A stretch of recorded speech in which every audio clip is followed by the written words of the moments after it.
Pronto. Boa noite, gente. Boa noite, pessoal. Meu nome é Carolina, né? Eu sou estudante aqui do curso de Serviço Social da FRB e também faço parte do grupo Serviço Social e Memória.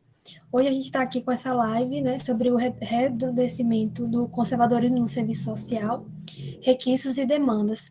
A discussão é sobre o conservadorismo no serviço social, como vem se intensificando, essas linhas do conservadorismo, como ela vem persistindo dentro do serviço social. Estamos aqui com a palestrante Angeli Dias de Cunha. Ela é bacharel em serviço social.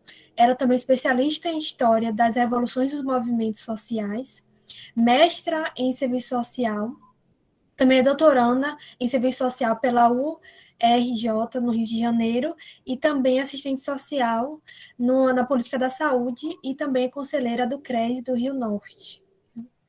Aí agora a palavra é toda sua. Vamos lá, né? Eu não sei se o pessoal estava no Instagram, mas quem entrou por aqui vai poder acompanhar também. Eu, mais uma vez, né, agradeço o convite, a oportunidade de estar aqui podendo, né, contribuir um pouco com vocês na reflexão sobre o conservadorismo, principalmente no serviço social, mas as minhas análises, elas não se desarticulam, né, da dimensão macro-societária, da discussão como um todo, né? Porque a gente precisa entender como esse conservadorismo chega na profissão, como é que ele se aprofunda, quais são as tendências que se apresentam na formação, na produção do conhecimento, no exercício profissional. E como eu vinha falando, né, anteriormente, essas reflexões sobre o conservadorismo não surgem de agora, né? Eu, desde a graduação, na iniciação científica, vinha discutindo sobre a formação profissional no ensino presencial e público, né? As tendências dessa formação. No mestrado, eu estudei sobre a formação profissional, as tendências teórico-metodológicas no ensino à distância, né? Também fiz uma discussão sobre o movimento Escola Sem Partido, né? Enquanto tendência conservadorismo na educação. Estou como conselheira do CRES-RN na Comissão de Formação Profissional, na COF, e no doutorado, a partir dos resultados que eu encontrei nesse meu percurso, nessa minha experiência docente e no exercício profissional, eu tenho buscado, né, estudar e refletir sobre as tendências do conservadorismo na profissão, tendo como ponto de partida ou como pressuposto de que estaria em curso, né, a construção de uma nova direita no serviço social ou perspectivas conservadoras que disputam o projeto profissional da profissão, que se atrela a um cotidiano profissional, né, que é arraigado do conservadorismo. A própria Agnes vem trazer essa discussão sobre o cotidiano, de como o cotidiano, ao mesmo tempo que é possibilidade, é desafio.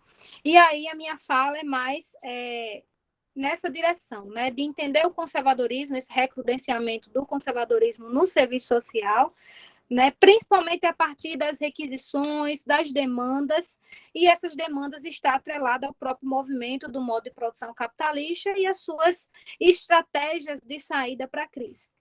Então, eu não discuto somente o conservadorismo, né, desatrelando o serviço social da conjuntura, até porque a própria profissão ela vai acompanhando o movimento, né, dialético da sociedade e as próprias requisições que advêm do Estado, né? A profissão ela surge para atender às demandas advindas da própria classe dominante, né? E, claro, a gente tem as demandas que vêm do trabalhador, da instituição, mas a profissão ela surge com essa vertente a partir moralizante, a partir da perspectiva religiosa, a partir do neotomismo e do tomismo. A gente tem aí, né, influências com base na Igreja Católica, nas principais escolas que vão fundar o serviço social, mas a gente tem também experiências da profissão, do surgimento da profissão a partir do higienismo, né? E aí isso eu tenho discutido muito porque eu tenho visto que há uma relação entre o higienismo que né, que faz parte da protoforma da profissão, e essas experiências é possível identificar principalmente no Amazonas, né? Existem algumas contribuições dos professores no Amazonas que vão apontar essa tendência da relação entre o movimento higienista e integralista, né, que vai acontecer ali no período de Getúlio Vargas, com, né, com a relação disso com o serviço social clínico, com o serviço social libertário, que tem uma relação direta com a perspectiva higienista. Ao menos é isso que eu tenho buscado discutir e trazer. Mas antes de trazer, né, essas tendências, essas requisições, esse cotidiano profissional que vai demandar um perfil profissional conservador, que vai demandar um serviço social enquanto secretário, enquanto auxiliar, enquanto submisso, que vai demandar um serviço social para responder à questão social sobre a perspectiva da moral, da psicologização da questão social, como o Zé Paulo vem trazer, como a Yamamoto vem trazer. Antes de trazer esse panorama da profissão, né, eu vinha discutindo com vocês a discussão também sobre o conservadorismo enquanto tendência política e também enquanto estratégia da própria burguesia. Né? Claro que a gente sabe que dentro do campo da teoria política há disputa de diferentes perspectivas políticas, desde o liberalismo, o conservadorismo, a social-democracia. A gente sabe que há discussão dentro desse campo, mas que são campos que a burguesia consegue muito bem dialogar e mesclar para se manter enquanto classe dominante dentro de um modo de produção capitalista. E aí eu vinha trazendo para vocês, né, lá na live do Instagram, que o conservadorismo vai surgir, né? Ele surge enquanto tendência política, digamos assim, a partir de Edmundo Burke, né? Ele vai surgir enquanto contrário, né, ao processo de revolução que a classe, né, digamos assim, burguesa estava proporcionando naquele período de passagem do feudalismo para o capitalismo. Afinal, a burguesia também se colocou enquanto revolucionária de romper com aquele antigo regime, com aquelas práticas, né, do feudalismo, se colocou diante da sociedade na defesa do iluminismo, do renascentismo, né, na perspectiva da liberdade, da igualdade, da fraternidade, mas que principalmente, né, a partir de 1840, esses conservadores que reivindicavam, né, o retorno ao feudalismo, que se colocavam contrários ao próprio processo, né, da constituição da constituição do capitalismo, esses conservadores eles se aliam da forma aos liberais, né, principalmente a partir de 1848, quando a gente vai ter aí nas revoluções dos povos, né, a gente vai ter algumas iniciativas da própria classe, né, trabalhadora, que traz, de certa forma, ameaças e que trazem e que se desdobram na Comuna de Paris, enfim, né, se desdobram em experiências da própria classe trabalhadora na disputa, digamos assim, né, de construir uma sociedade que não a do capitalismo. A burguesia, diante dessa conjuntura, já logo após a Revolução Industrial, a Revolução Francesa, né, as revoluções gloriosas que vão consolidar, de fato, o capitalismo enquanto modo de produção, né, principalmente a fase concorrencial, como o Zé Paulo vem trazer, quanto o Robesbal também vem trazer, né, nos seus livros sobre, né, as revoluções, as histórias das revoluções. Então, assim, a gente tem aí uma burguesia que vai se aliar, e aí eu não poderia esquecer a figura de Napoleão, né, de como ele vai representar naquele período, né, uma aliança, de certa forma, entre liberalismo e conservadorismo, para a classe dominante se manter enquanto classe, né, representante do modo de produção capitalista e contra, né, o movimento da classe trabalhadora. Então, o próprio movimento que o capitalismo vem trazer e as suas estratégias de saída para a crise fazem com que, dentro do campo, né, de disputa política, a própria burguesia se utilize, né, do conservadorismo, do liberalismo, da social-democracia, para se manter e para responder à própria crise. Né? Foi a partir da crise de 29 que a gente vai ter a social-democracia. É a partir da crise de 1970, que a gente vai ter as respostas, né, o processo de reestruturação produtiva, como o Antunes vem trazer, de resposta para essa crise. Então, a gente tem aí nessa classe dominante que se utiliza de diversas estratégias para se manter no poder. Inclusive, tem disputado os aparelhos ideológicos, né, como o Gramsci vem trazer, para a construção da hegemonia, né, dessa classe dominante. Então, o que é importante é a gente entender esse percurso que o conservadorismo vai ter e que o Lukács vem trazer, que é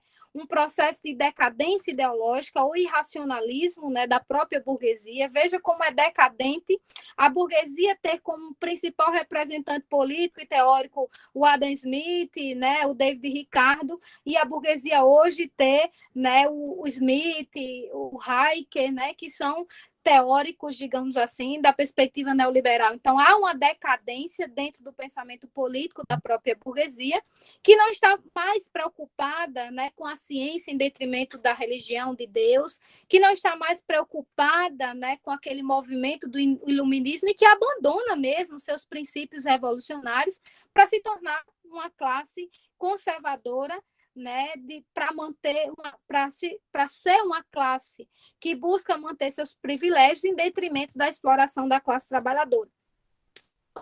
As análises elas advêm muito da relação e da discussão da teoria valor-trabalho, da perspectiva da crítica da economia política que o Marx vem trazer, que o Lukács vem trazer, enfim, que o Gramsci traz algumas contribuições para a gente pensar não só esse processo do conservadorismo, mas as experiências fascistas e nazistas, né, que claro, né, se a gente for analisar sobre a perspectiva do movimento político, foram regimes, né, hoje a gente não tem um regime fascista, a gente tem uma tendência política fascista, o regime ainda, né, democrático, mas as práticas do governo se atrelam muito ao fascismo, que mescla, por hora, também com o neoliberalismo, com o conservadorismo, né? E esse conservadorismo é a base que vai fundar, né, o fascismo, que vai fundar o nazismo. O próprio Hitler, né, no livro que escreveu na prisão, ele vem trazer as experiências do Mussolini na Itália para poder constituir o nazismo na Alemanha. E aí é importante a gente entender isso para a gente também entender o serviço social, para a gente entender o Brasil hoje, mas sem perder de vista todo o processo de formação sociohistórica do Brasil. Né? A gente tem esse conservadorismo que, né, é uma tendência política e que é utilizado principalmente em momentos de crises orgânicas. E o que seriam crises orgânicas, na palavra do próprio Gramsci, né, são crises que afetam a cultura, que afetam as bases estruturais, que afetam a superestrutura, né? São crises, né, que adensam, né, todas as esferas do capitalismo, do modo de produção capitalista. Então, isso é importante a gente entender, porque nesses momentos de crises, né, que hoje, inclusive, é sanitária, é uma das estratégias da burguesia a utilização do conservadorismo enquanto pauta para aprofundar o desmonte e a destruição das políticas sociais e dos direitos. E isso a gente não pode perder de vista, porque é esse o horizonte. Né? A perspectiva de avanço da financiarização do capitalismo por meio de um capital fictício, como Chesnais vem trazer, é uma pauta que não é popular para a classe trabalhadora, né? Chegar para um trabalhador e dizer, olha, eu vou destruir seus direitos, não é popular. Mas se eu disser para a classe trabalhadora que eu vou destruir os seus direitos em nome da família, em nome de Deus, isso passa a assumir uma conotação populista. E por isso que o conservadorismo também tem as bases populares, né? O Hitler conseguiu as bases populares, o Mussolini conseguiu as bases populares. A gente vai refletir aqui nos debates também sobre isso e aprofundar esses elementos. Mas isso é importante a gente entender, porque o neoliberalismo também apresenta esgotamentos políticos, né? Do ponto de vista político, o neoliberalismo não é populista, porque ele destrói, né, as bases de distribuição das políticas sociais, de renda. Então, isso não tem nada de popular. E para o capitalismo, estrategicamente, avançar com esse capital fictício, ele precisa de uma base política que conserve, que conforme, né, que faça com que a classe trabalhadora, e quando eu falo a classe trabalhadora, eu falo em nós, assistentes sociais, eu falo nos nossos usuários, eu falo numa perspectiva mais ampla. Então, é uma tendência que se aponta para a ideia do conformismo. Então, morreram 600 mil pessoas, foi porque Deus quis, foi em nome da pátria, foi em nome da nação. Então, assim, há uma estratégia política também, né, de utilização desse conservadorismo, né, para adentrar a esfera estatal na perspectiva da manutenção da classe dominante, enquanto, né, a classe que vai aí gerir e gestar por meio do Estado, né, esse modo de produção que se baseia na exploração da classe trabalhadora. Então, dito isto, né, esse é um elemento que eu quero trazer para vocês. Um segundo elemento que eu quero trazer é o elemento da nossa formação sociohistórica. Não tem como a gente analisar conservadorismo, serviço social, demandas que aparecem para o serviço social, sem entender a particularidade da formação sociohistórica brasileira. Não quer dizer que a gente não tenha um capitalismo, não quer dizer que a gente não acompanhe o movimento internacional, até porque a gente tem, né, um país que é de economia dependente, periférica, né? Então, há uma submissão na relação entre, né, a burguesia internacional e a burguesia nacional, se assim a gente pode dizer que existe uma burguesia nacional. Mas a gente não pode descaracterizar, né, as reflexões que o Florestan vem trazer, as reflexões que o Coutinho vem trazer, as reflexões que o Caio Prado vem trazer também, de entender a formação sociohistórica do Brasil, de entender essa herança escravista, né? Somos o último país a liberar os escravos, e não é porque a gente tinha um regime escravista que a gente não tinha capitalismo. Eu defendo, sim, que há uma exceção do capitalismo por meio do escravismo, né? Diferente de alguns autores que vão trazer outras perspectivas, mas há sim, né, uma perspectiva de submissão, de exploração dos negros, dos indígenas, para a manutenção do capitalismo, principalmente, né, de Portugal e de outros países que exploraram, né, nossas riquezas e que continuam explorando nossas riquezas, né? A gente não pode perder isso de vista, porque são elementos que trazem particularidades, mas particularidades essas que não estão desarticuladas do movimento do capital, né? Então, assim, a gente tem um país que não passa por um processo de revolução clássica, né, como acontece na Inglaterra, como acontece, né, na França, como acontece, de certa forma, nos Estados Unidos, onde, né, há um processo de revolução sanguinatário, de alguma forma, né, de retirada dos reis e das rainhas do poder e, né, de colocada, digamos assim, da classe burguesa enquanto classe dominante. Diferente desses países, o Brasil vai combinar o arcaico com o moderno. Aqui se combina o que há de mais atrasado com o que há de mais moderno, onde o processo de revolução vai acontecer pelo alto, como Coutinho vai dizer, sobre a luz, né, das contribuições do Gramsci. É pelo alto, é por meio das revoluções passivas, né, por meio do transformismo que o Brasil vai se constituir enquanto um país de economia dependente, periférica. Então, assim, a gente não pode perder de vista esses elementos, porque nós somos um país que temos uma herança conservadora. Diferente desses países, né, que aqui eu citei, que de certa forma romperam com o feudalismo, que embora depois a burguesia tenha se utilizado do conservadorismo enquanto vertente política, nós no Brasil se constituímos por meio do conservadorismo.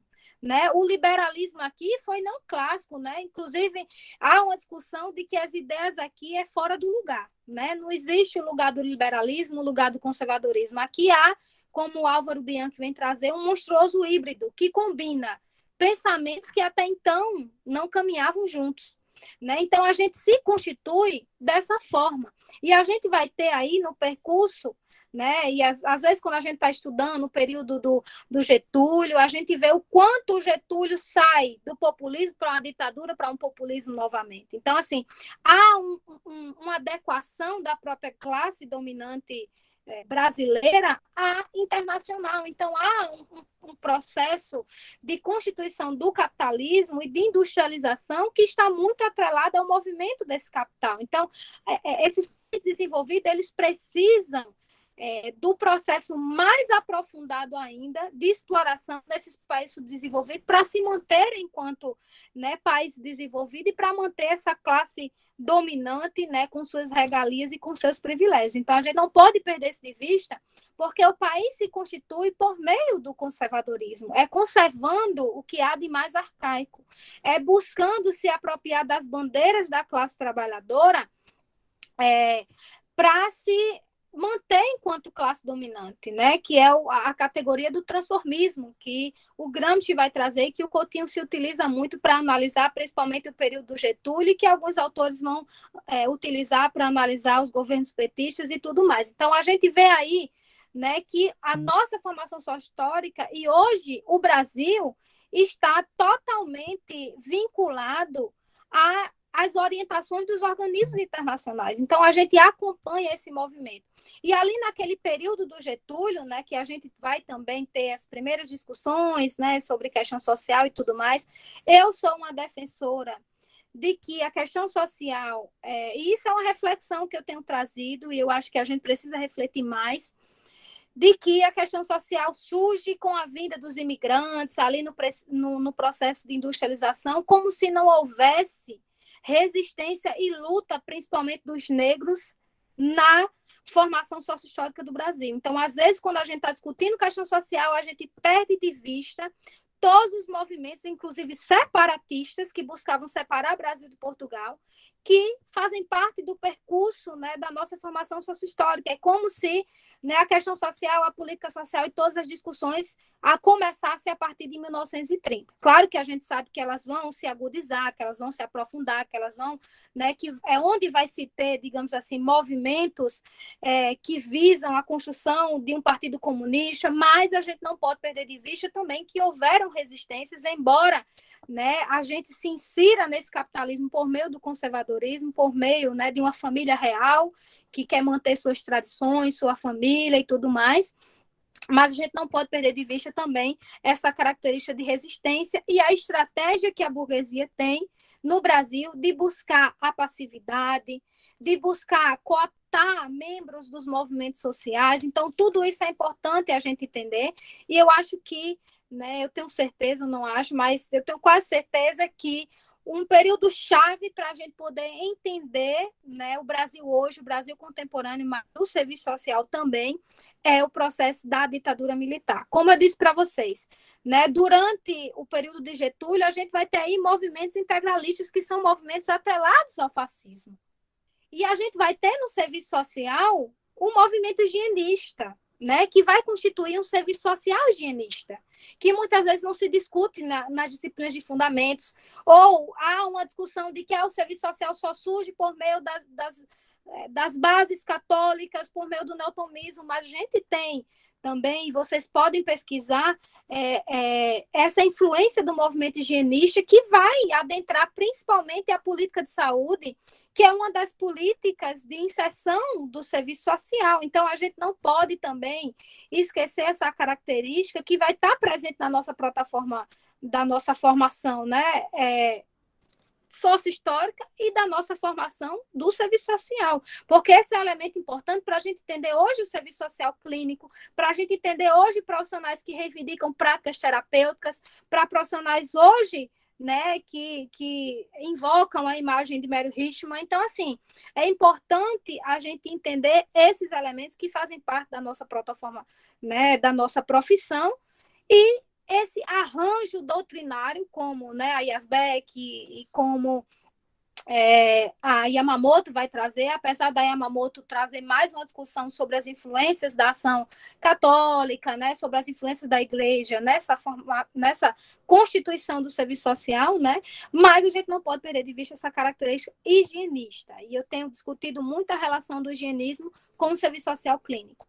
E esse é um link de discussão importante. E, claro, a gente não pode perder de vista que a profissão vai acompanhando também essas demandas que advêm do processo da luta de classe, mas principalmente da classe dominante. É a classe dominante que vai demandar, digamos assim, né, um perfil profissional por hora, né, da caridade, da higiene social, da repressão, mas também um perfil técnico, né? O serviço social vai se aproximar das bases positivistas, o serviço social vai se aproximar lá das experiências de caso, grupo e comunidade, por uma requisição própria do Estado. Claro, não perdendo de vista o movimento da luta de classe. E aí a gente tem essa herança conservadora na formação sociohistórica do Brasil, e diga-se de passagem que o conservadorismo ele é muito popular, né? Popular na perspectiva, inclusive, não só política, mas do senso comum. Né? No senso comum, é na família, né? Onde se cria as mulheres para casar, para ter filho, é proibido isso, é proibido aquilo, é nas relações de trabalho. Né? Então, existe esse conservadorismo do senso comum, né? Por isso que é um pensamento que é populista, porque ele chega na população de certa forma, ainda mais de um país que tem essas características e essas particularidades que aqui já apresentei para vocês. Mas é importante também a gente frisar o processo de resistência que também existiu no país e que também se tem no serviço social. Então, o serviço social, ele acompanha, ele não está fora desse movimento. Né? Não existe um serviço social endógeno, né? Como alguns autores, no período da renovação do serviço social, quando buscavam a reatualização do conservadorismo, a modernização do conservadorismo por meio do funcionalismo, da fenomenologia, trazia uma endogenia do serviço social, uma perspectiva de trazer uma ciência para o serviço social enquanto ciência. Quando, na verdade, o serviço social está atrelado, sim, a esse processo de contradição capital versus trabalho e a luta de classe. E por isso que, né, às vezes, existe o discurso, na teoria é uma coisa, na prática é outra. Há esse discurso, não quer dizer que isso é verdade, mas há esse discurso. Porque quando a gente chega no cotidiano, a gente se depara com o conservadorismo presente na nossa formação sociohistórica, com o conservadorismo que está presente no cotidiano, como a Agnes Helly vem trazer nessa discussão, com base no Lukács, né? Então, assim, é dentro desse panorama que a gente precisa entender o serviço social, não só os fundamentos do serviço social, porque às vezes a gente entende os fundamentos como etapa histórica, e a gente não deve entender os fundamentos como etapa histórica, mas como um movimento dialético. Um movimento dialético que recupera e que vai se renovando. Então, a gente tem a herança da formação sócio-histórica e a gente tem a herança da nossa profissão, que é conservadora. A gente tem longos anos de conservadorismo na profissão. Né? A gente vai ter, na reconceituação, uma intenção de questionar, né? Não necessariamente de romper, mas de questionar. Ali é o embrião, né? do questionamento do conservadorismo, de que o conservadorismo já não dava mais respostas para as demandas que adivinham da classe trabalhadora, e quem vai questionar é o movimento estudantil, né? É todo o movimento que vai se ter ali, né, no período dos anos 60, né, antes do processo da ditadura militar, e essa ditadura em alguns países da América Latina vão barrar esse movimento de reconceituação que vinha acontecendo a âmbito da América Latina, no Chile, Uruguai, enfim.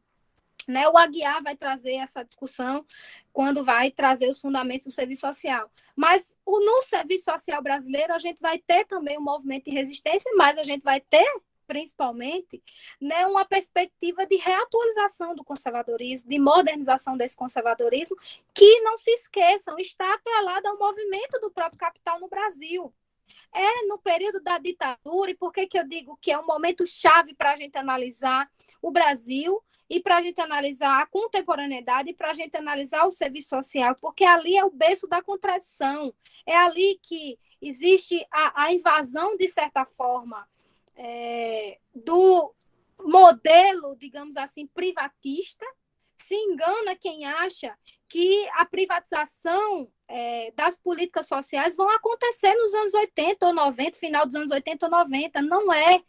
O processo de disputa pelas políticas sociais vão acontecer durante a ditadura militar. O Florestan já nos alertava sobre isso. Quando ele vai discutir o processo da modernização conservadora, ele vai dizer, olha, nesse período que a burguesia busca se consolidar enquanto capitalismo monopolista. É aqui. O Zé Paulo também vai trazer lá em Ditadura e Serviço Social. Então, esse é um momento muito importante, porque a gente não rompeu com essa ditadura. Né? Não rompeu completamente. A gente teve um processo de redemocratização do país que sequer, né, naquele momento, questionou todo o processo de violência e truculência da ditadura militar. A gente não teve nenhum deles que foi, né, para o público ver e ouvir, que passou por qualquer processo, né, de jurídico ou até mesmo político. A gente vai ter, logo após a redemocratização, governantes que vão defender os próprios tenentes, a própria ditadura. Então, assim, há um processo de democratização que é importante, mas é um processo que não rompe significativamente com a ditadura. O próprio capitalismo, nesse país periférico, o próprio imperialismo, né, se a gente for usar os termos leninistas, né, na perspectiva do Lenin, não do marxismo-leninismo, a gente vai ver aí um imperialismo que já concorda, de certa forma, com a derrocada da ditadura. A ditadura ela foi, digamos assim, fragilizada, não rompida, mas fragilizada pelos movimentos sociais, sim, mas não só, né? Mas o próprio capitalismo, que já se consolidou como um capital monopolista, já não consegue ver na ditadura uma forma de avançar com seu espaço, né, com suas tendências neoliberais e privatistas. Eles precisavam de um regime democrático, de certa forma, para acalmar esses movimentos sociais, ao passo em que avança com as tendências já apontadas durante a ditadura militar. A educação, por exemplo, que é um dos campos, né, que eu vinha discutindo antes na live, a educação é um espaço de disputa já na ditadura, enquanto os professores estavam ali, os profissionais de base, reivindicando a educação popular, a gente tinha, né, oligopólios que não eram oligopólios ali ainda, mas que já disputavam a perspectiva privatista de educação e de saúde, por exemplo. Né? Não podemos esquecer que os hospitais psiquiátricos lucraram assim, significativamente durante a ditadura. Né? Como a gente corriqueiramente fala na reforma psiquiátrica, o valor era por cabeça. Então, assim, há uma lógica mercadológica, há uma lógica privatista já durante a ditadura militar. E eu chamo a atenção para isso porque o Florestan, quando ele vai discutir a Constituição Federal, ele discute mostrando as contradições e ele vai dizer, olha, a Constituição é inacabada.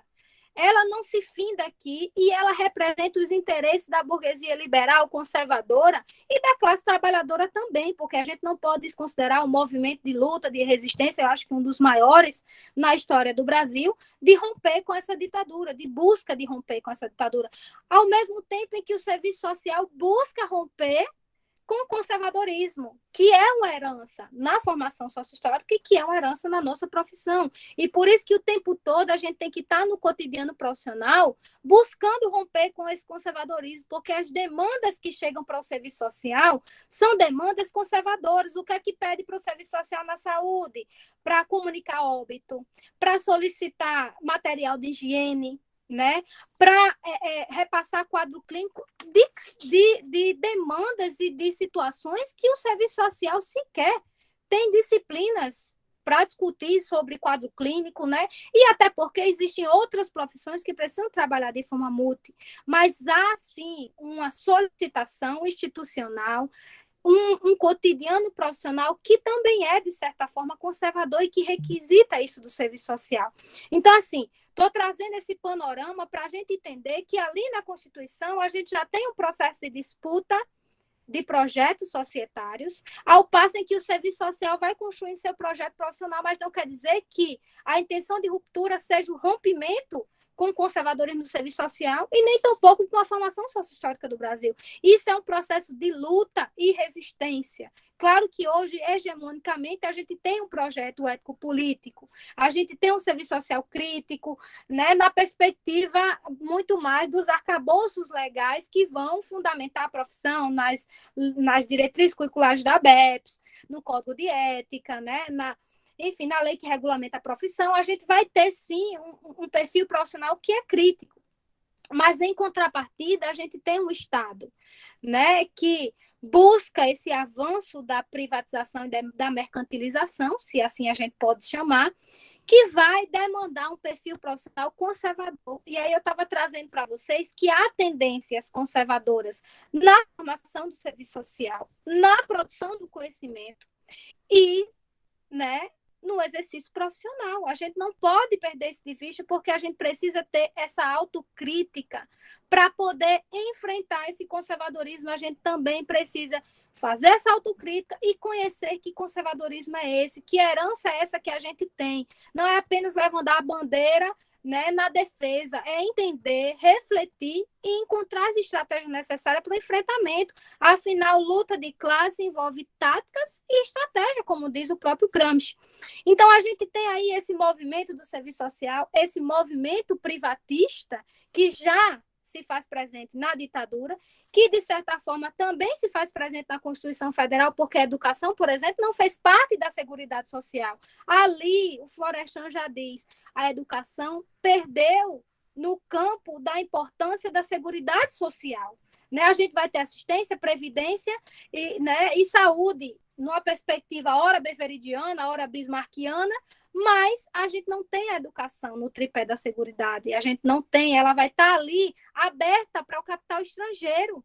A saúde construiu um movimento de reforma sanitária que impede, de certa forma, o adentramento desse capital estrangeiro, inclusive foi a disputa, e a disputa até hoje. Né? As últimas portarias que saíram do Ministério da Saúde são portarias que buscam brechas, né? A livre iniciativa, uma livre iniciativa para a esfera privada adentrar nas políticas sociais, que já é um projeto desde a época da ditadura militar, que a gente não pode esquecer. Claro, vai se aprofundar com a contrarreforma, enquanto, né, processo de reestruturação do próprio capital nos países periféricos.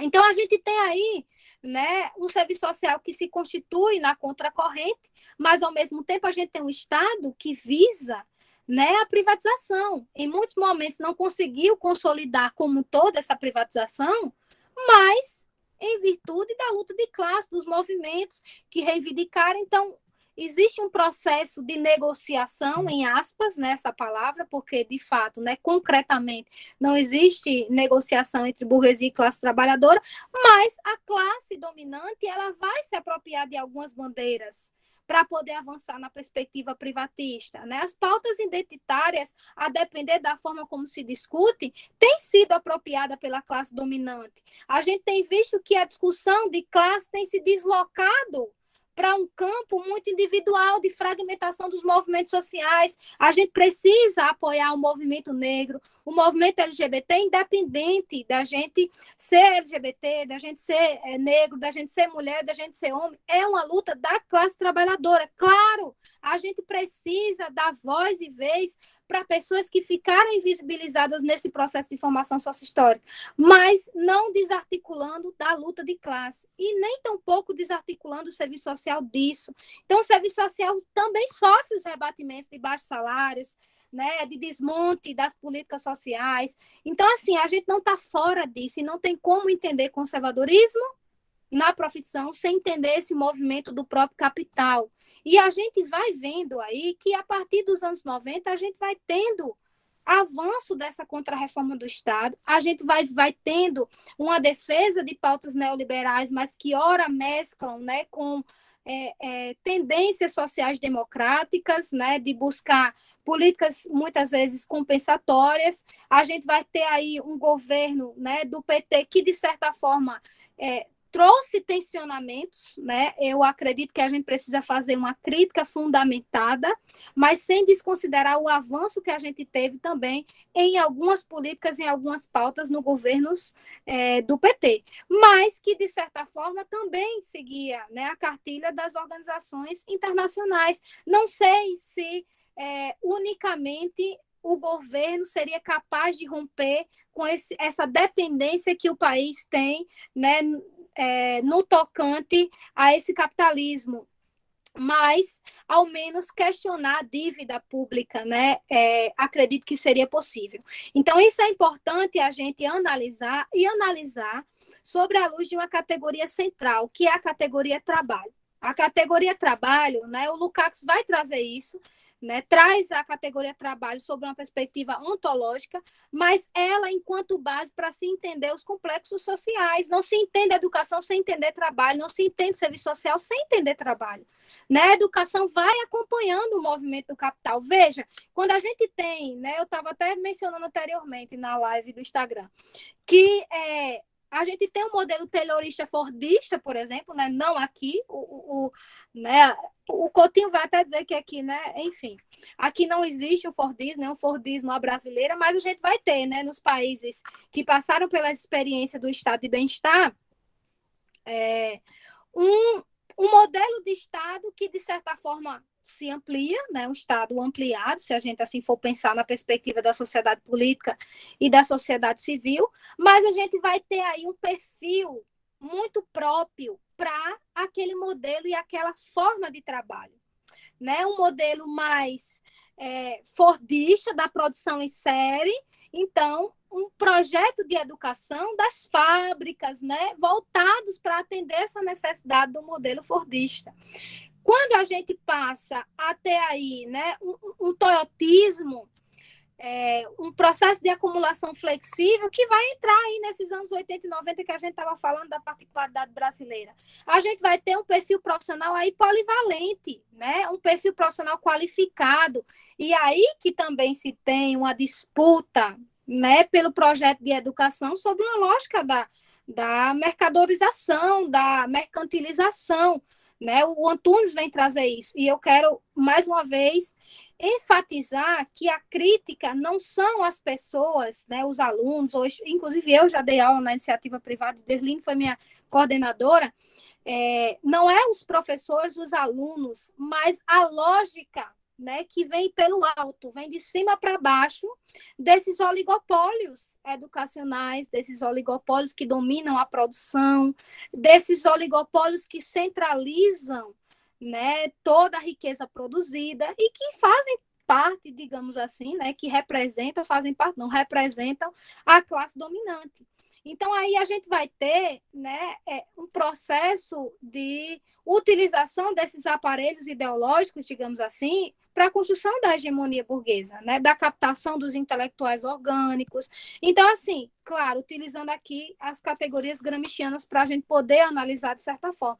E o serviço social vai acompanhando, de certa forma, também essas requisições do capital, né? A formação profissional vai acompanhando essa requisição do capital. Então, a gente tem hoje, por exemplo, a Croton, que é a maior empresa do mundo em educação, que é dona de várias marcas. E aí você escolhe qual a mercadoria que você paga, se é de 50 ou se é de 100 reais, ou se é de 20, se é de 200, se é de 500, se é de 600. Então, a gente tem aí no mercado o curso de serviço social a todo preço, né?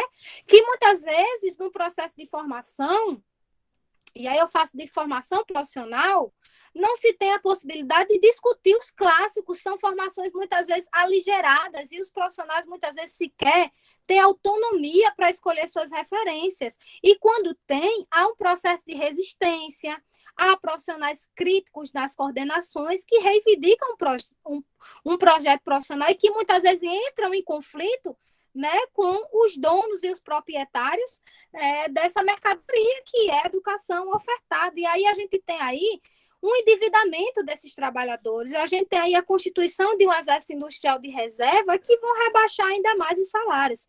E isso não quer dizer que eu não defenda a democratização da educação, que eu não defenda a expansão da educação, que eu não defenda que a classe trabalhadora tem sim que ocupar as universidades e terem acesso ao ensino superior, mas a gente precisa entender que isso precisa se dar pela via pública, principalmente. Porque a gente já paga nossos impostos para isso vir enquanto política social, né? Ao menos é isso que a gente almeja de forma mais pontual. Claro que o nosso horizonte, né, a construção da sociedade emancipada. Isso não quer dizer que as profissionais não tenham que trabalhar, não tenham, né, as professoras que inclusive resistem, muitos grupos de professores resistem na perspectiva da construção do projeto profissional, na iniciativa privada, mas a gente sabe que esses oligopólios têm demitido em grande massa professores, doutores, professores qualificados, professores críticos, né? Tem barateado a mão de obra, porque o único objetivo é o lucro e a lucratividade. Porque se tivesse uma preocupação com a qualidade, não tratariam esses professores unicamente enquanto mão de obra, mas enquanto profissionais qualificados, estruturados, para estar, de certa forma, né, ofertando e proporcionando, né, conhecimentos críticos para um perfil profissional atrelado às diretrizes curriculares da ABEPS. Então, isso é importante, porque esses oligopólios passam a terem metas e objetivos, inclusive de expansão do ensino à distância. Não tem, olha, aqui no Rio Grande do Norte, a maioria dos cursos presenciais foram fechados, a tendência é o ensino à distância, inclusive nas universidades, né? Inclusive na universidade. O futuro-se é uma tendência, a burocratização dentro da universidade também é uma disputa do mercado privado no campo da universidade. A universidade não está fora disso. Quando eu falo público e privado, eu não estou aqui remetendo só às faculdades particulares, mas também às universidades públicas. E a gente não pode perder de vista isso, porque só o processo de luta é que reverte essa situação. E aí a gente vai ter aí tendências conservadoras que se atrelam com o pensamento pós-moderno, né? Um pensamento pós-moderno mais à direita, né? Que a gente vai ter aí tendências também dentro desse pensamento pós-moderno e que recuperam, de certa forma, bases conservadoras. A gente vai ter aí o serviço social clínico demandando práticas clínicas, porque tem que fazer a terapia, né, comunitária, a constelação familiar, que tem bases no nazismo, que a gente não pode esquecer. Então, a gente tem profissionais, a terapia sistêmica, né? O Cosmo enquanto centro e objeto de trabalho. Então, a gente tem esses movimentos e essas tendências que têm disputado o projeto na profissão e que a gente precisa conhecer para argumentar e disputar e entender que o método crítico dialético, que o marxismo, não é uma doutrina vermelha, é porque é o único método capaz de proporcionar uma visão, né? Uma visão dialética sobre a realidade. É capaz de nos dar a base de entender aquela demanda não só de forma fatalista, imediatista e pragmática, porque o usuário vai chegar na nossa sala, a demanda não vai estar desvelada, não. O processo de desvelamento é o profissional. Por isso que às vezes ele não consegue realizar e ele diz, não, na teoria é uma coisa, na teoria temos uma coisa e na prática é outra. Porque o sujeito tem um papel importante, nós somos seres sociais que fazemos escolhas. Nós não somos, né, somente a categoria alienação e reificação. Claro, nós fazemos parte disso, mas nós, pelo menos quem teve, né, uma formação atrelada à perspectiva crítica, nós temos uma formação capaz de proporcionar, né, uma visão de realidade sobre a luz da teoria do método crítico dialético, que não é só a demanda que chega da cesta básica, não é só a demanda que chega da fome. A gente precisa desvelar o que é que está por trás. Por exemplo, eu atendi semana passada um usuário que tentou suicídio 3 vezes. E a demanda chegou como tentativa de automutilação e intoxicação exógena sobre o uso de medicamentos em excesso, né? Então, a demanda chegou como essa. E aí, ouvindo, usando, né, os meios, os instrumentos necessários para a finalidade do nosso trabalho, ele mencionou que tinha ficado desempregado há 3 meses, que não tinha como pagar suas contas. E aí a gente começa o quê? A desvelar essa demanda, a entender para além da aparência. Não é só ver a aparência, não, eu vou responder aqui de forma pragmática. Claro que vai ter momentos que a gente vai ter que responder a demanda, mas a gente tem um trabalho que é intelectual, a gente tem uma dimensão que também é pedagógica, a gente tem uma dimensão que envolve instrumentos, mas que envolve nossa base teórica, nossa reflexão sobre Estado, sobre política, sobre movimento, sobre luta de classe, não está fora do nosso exercício profissional, mas a gente vê sim um cotidiano que é conservador. Um cotidiano que não é só conservador, mas que é conservador também. E ele demanda um perfil profissional que é conservador. Então, a educação acompanha o movimento do capital e o serviço social também.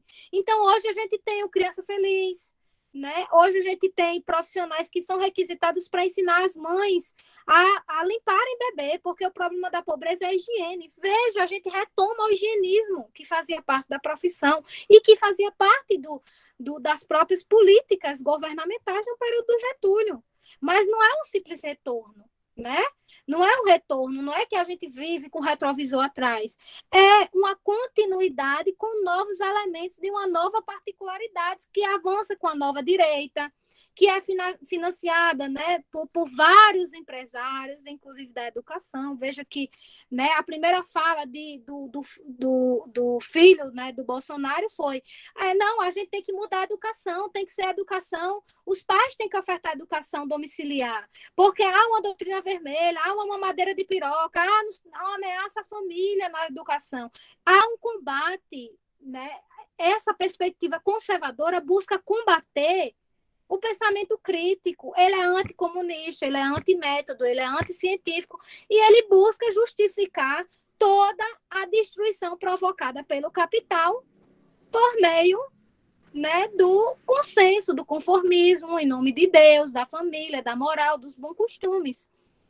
Inclusive, aqui no Rio Grande do Norte teve o primeiro congresso, eu não sei se vocês viram. A gente tem aí primos da família real reivindicando o poder, né? Os príncipes reivindicando o poder, os privilégios. No Rio de Janeiro, por exemplo, tem bairros que os próprios moradores, eles pagam uma taxa para manutenção de herdeiros da família real ainda hoje, em 2021. Mas eles não querem só isso, eles não querem manter suas regalias lá no Rio de Janeiro, eles querem chegar ao poder, né, articulando um discurso distorcido de Deus, articulando a milícia, por isso que tem elementos novos. Nunca na história do Brasil a gente teve movimentos de direita. A gente não teve movimentos de direita. Tivemos movimentos pequenos em prol da família, da pátria durante a ditadura, mas na dimensão que a gente teve em 2000, né, ao menos logo após julho de 2023, quando, né, a direita passa a se apropriar, principalmente com os revoltados online, enfim, né, que hoje se tornaram deputados, o Quim, Guarani, enfim, diversos outras figuras que vão aparecer no cenário político que estão atreladas, que foram, a Tabata Amaral, por exemplo, que foram financiados, né, por projetos conservadores que avançaram nos Estados Unidos, que avançou na Espanha, que avançou no Brasil, que avançou na Argentina, de certa forma, e que a gente vem vendo que também há luta de classe, que há um movimento que vem resistindo a essa tendência conservadora, né? Que tem conseguido um núcleo duro no neopentecostalismo, né? A gente tem, e aí eu não estou querendo dizer que a religião como um todo, ou que todas as igrejas se atrelam a esse conservadorismo, não é isso, mas que a gente sabe que o núcleo duro do pensamento conservador hoje está atrelado ao neopentecostalismo, né? A universal, né? A figura, né, desses religiosos, Edir Macedo, enfim, que tem, de certa forma, doutrinado dentro da igreja e disseminado nessa perspectiva do Salvador, do Messias. A Chauí tem uma perspectiva de discussão muito interessante, a Mariléia Chauí, de mostrar que a gente não construiu uma cultura do direito, né? A gente tem a cultura do favor, do jeitinho brasileiro, né? De buscar a negociação, e isso vai chegar como demanda para o serviço social. E essas tendências que se fazem presentes no cotidiano, no senso comum, na política, na cultura, se faz presente no serviço social. A gente tem tendências conservadoras na formação, como eu mostrei para vocês, né? A gente tem tendências que vão desde o pensamento pós-moderno de direita até mesmo a práticas higienistas que reivindicam o serviço social clínico e enfim, né, da terapia sistêmica, porque tem que ganhar o dinheiro de forma autônoma, perdendo de vista toda a análise de Estado, de política e de construção crítica que a gente fez ao longo da nossa profissão, onde tivemos colegas que foram, né, torturados, colegas, né, mulheres e homens, a Yamamoto, o próprio Zé Paulo, que, né, de certa forma, sofreram com o período de ditadura para a construção do serviço social crítico, mas que hoje a gente tem tendências aí que reivindicam o serviço social libertário, mas é libertário no nome, porque se vocês pesquisarem, vocês vão ver que há uma defesa do liberalismo, do Hayek, do Mises, né, e nos movimentos que eram financiados e que são financiados pela nova direita, a gente vai ter menos Marx, mais mixes, né? Então a gente tem aí uma nova direita e uma extrema direita que também é financiada pela burguesia e que é um pensamento extremamente necessário para avançar com o projeto de financiarização e desse capital fictício, né? Como eu estava dizendo para vocês, a pauta neoliberal não é uma pauta popular. Não é de jeito nenhum. Se você chegar para um trabalhador, né? Eu vim da zona rural, né? Se você chegar para um trabalhador, um agricultor, e dizer assim para ele, olha, vai acabar o Bolsa Família, certo? Não vai ter Bolsa Família mais, você que está recebendo. Ele vai questionar, mas por quê? O que é que aconteceu? Mas se disser, olha, não, a gente vai acabar isso, porque esse programa era para os vagabundos, né? E o programa que eu estou criando agora, o Auxílio Brasil, é para a família, é para a pátria, né? É para a moral, é para os valores, né? Que, às vezes, né, a gente sempre diz, pessoas que sempre pegam isso, mas não é o conservadorismo constituído na formação do Brasil que se espraia no senso comum, na política, na cultura e no serviço social. Então, o serviço social libertário vai reivindicar esse tipo de conservadorismo, de que há uma dominação vermelha no serviço social, de que o Marx é uma ameaça. Realmente, ele é uma ameaça para a classe dominante, para o modo de produção, mas para a gente, para a classe trabalhadora, né, nós sabemos que a análise política é o que nos dá horizonte para construir uma sociedade emancipada e o método é o único capaz de fazer com que o profissional desvele a realidade. Mas aí nós temos um condicionante, e eu falo demais, vocês me puxem, tá? Nós temos um condicionante. Se a formação profissional é o momento inicial, eu já dizia Cleomar, é o momento inicial da formação. Eu já vi muito discurso de dizer assim, mas isso daqui, ó, no exercício com o estagiário, isso daqui você não vê na academia, não. Isso daqui é aqui no cotidiano. Não existe isso. Às vezes é o sujeito que já envolvido com o pragmatismo do cotidiano, das solicitações que chegam para ele, sem ele ter a possibilidade de refletir, e por isso que há um aprofundamento também da precarização do trabalho, de não respeitar as 30 horas, de fazer com que os profissionais trabalhem 40 horas para não ter o tempo suficiente e necessário para refletir, para pensar, para registrar a demanda, para pegar o diário de campo que a gente aprende no estágio e não deve deixar de mão. A gente tem que ter o registro profissional, como o Maurílio vai trazer, porque por eu do registro eu não tenho como refletir sobre minha prática se eu não vou registrar e vou pensar sobre ela. Ou se eu vou ouvir meu colega que tem uma opinião diferente, vou buscar uma educação permanente. Então, a formação profissional é o momento inicial. Não é porque o profissional passou pela universidade pública, crítica, né, propositiva, criativa, como Yamamoto vem trazer, que ele vai ser um profissional crítico. Né? Isso, a formação profissional é um momento inicial e a construção da consciência envolve também o sujeito, a subjetividade. Não se desarticula a objetividade e subjetividade, já dizia o Lukács. Muitas vezes a gente tem medo de falar questão técnica operativa sobre subjetividade e a gente não tem que ter medo, a gente tem que discutir, mas sobre a luz da teoria crítica, articulando a objetividade. Não só na perspectiva psicologizante, né? Não é a perspectiva psicologizante, na verdade, é uma perspectiva que articula. Então, a construção da consciência, como o Mauriazi vai trazer, é um processo que envolve o sujeito também. E a gente tem que entender que o capitalismo não é uma reencarnação, como Hegel dizia. Ah, é um espírito que se reencarna, que está lá no alto. Não é.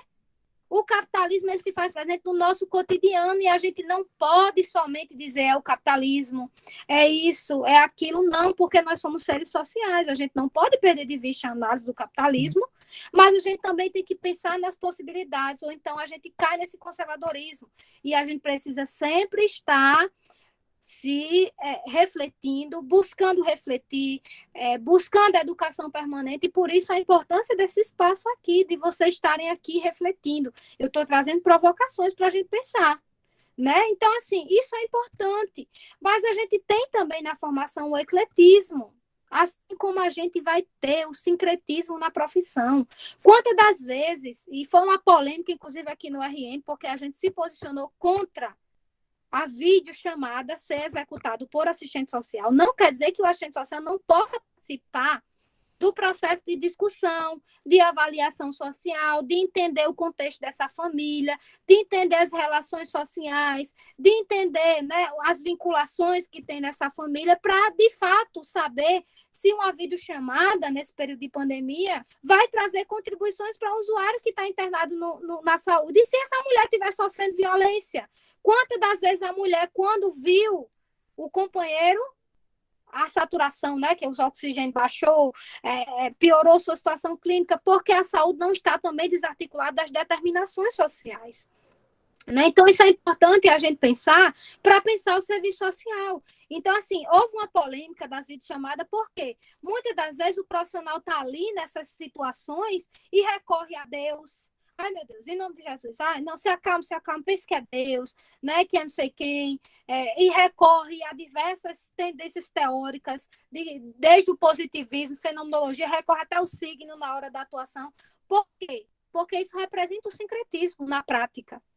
Quando a gente não dá continuidade ao nosso processo de formação, porque a nossa formação ela é generalista, ela nos dá a base, mas a gente vai precisar sempre estar refletindo. Nós somos uma profissão que envolve reflexão teórica, não é uma profissão fácil, é uma profissão que articula o tempo todo teoria e prática, não existe desarticulação. Muitas vezes somos nós, enquanto sujeito, que fazemos, porque o cotidiano é conservador, porque a gente está no processo de trabalho que é precarizado, que a gente não tem o tempo necessário, que uma reunião de equipe não contabiliza como processo de trabalho, que a gente, quando uma colega está fazendo mestrado ou doutorado, a gente não incentiva, né? Porque ela está se qualificando para qualificar, fazer profissional. E o tempo todo, se a gente não se articular, a gente recai no serviço social de casa, de grupo e de comunidade. Porque está nas nossas plataformas e a gente vai recorrendo a tudo que vai aparecendo até o senso comum e descaracterizando nossa profissão, tirando a nossa importância. Né? Então, isso é importante, sendo bem redundante, isso é importante a gente colocar aqui para discutir sobre o conservadorismo, não entendendo também ele de forma abstrata, entendendo ele no concreto pensado, sobre a luz do método, né? Para a gente poder fazer uma crítica consolidada e para a gente poder pensar o serviço social. Então, a gente tem aí tendências na formação que estão muito atreladas aos oligopólios educacionais, ao modelo privatista de educação. Né? Se vocês pegarem os documentos que a Croton emite, eles têm relatórios, planos, planejamento, vocês vão ver qual é o objetivo deles, o que é que eles querem, quanto é que eles querem atingir de lucro, quanto é que eles investem na Bolsa de Valores. Enquanto isso, a educação vai ficando cada vez na iniciativa privada mais precarizada. Se demite profissionais qualificados, porque tem que ter um perfil profissional que seja vinculado àquela perspectiva, né, dos oligopólios. Antes, a gente tinha um processo de nacionalização das faculdades privadas. Né? Aqui no Rio Grande do Norte, a gente tinha a UNP, que era uma faculdade, o dono era daqui, né? Enfim. Agora a gente tem um oligopólio que está atrelado à Anima, que vende para Croton, que vende para Estácio, né? Então a gente tem um aglomerado, a gente tem aí o capitalismo monopolista consolidado, inclusive nas políticas sociais. E isso vai trazer tendências conservadoras, porque as disciplinas como teoria política deixam de ser obrigatórias e passam a ser optativas. Disciplinas como sociologia deixam de ser discutidas sobre a luz dos clássicos, né, de Max Weber e Durkheim, e passam a ser discutidos por Mises e Hayek, né, os defensores do neoliberalismo. Então, assim, é importante a gente ver essas grades curriculares e as emendas que muitas vezes já vêm pronta. E no ensino à distância, pronto, se perde a autonomia por completo.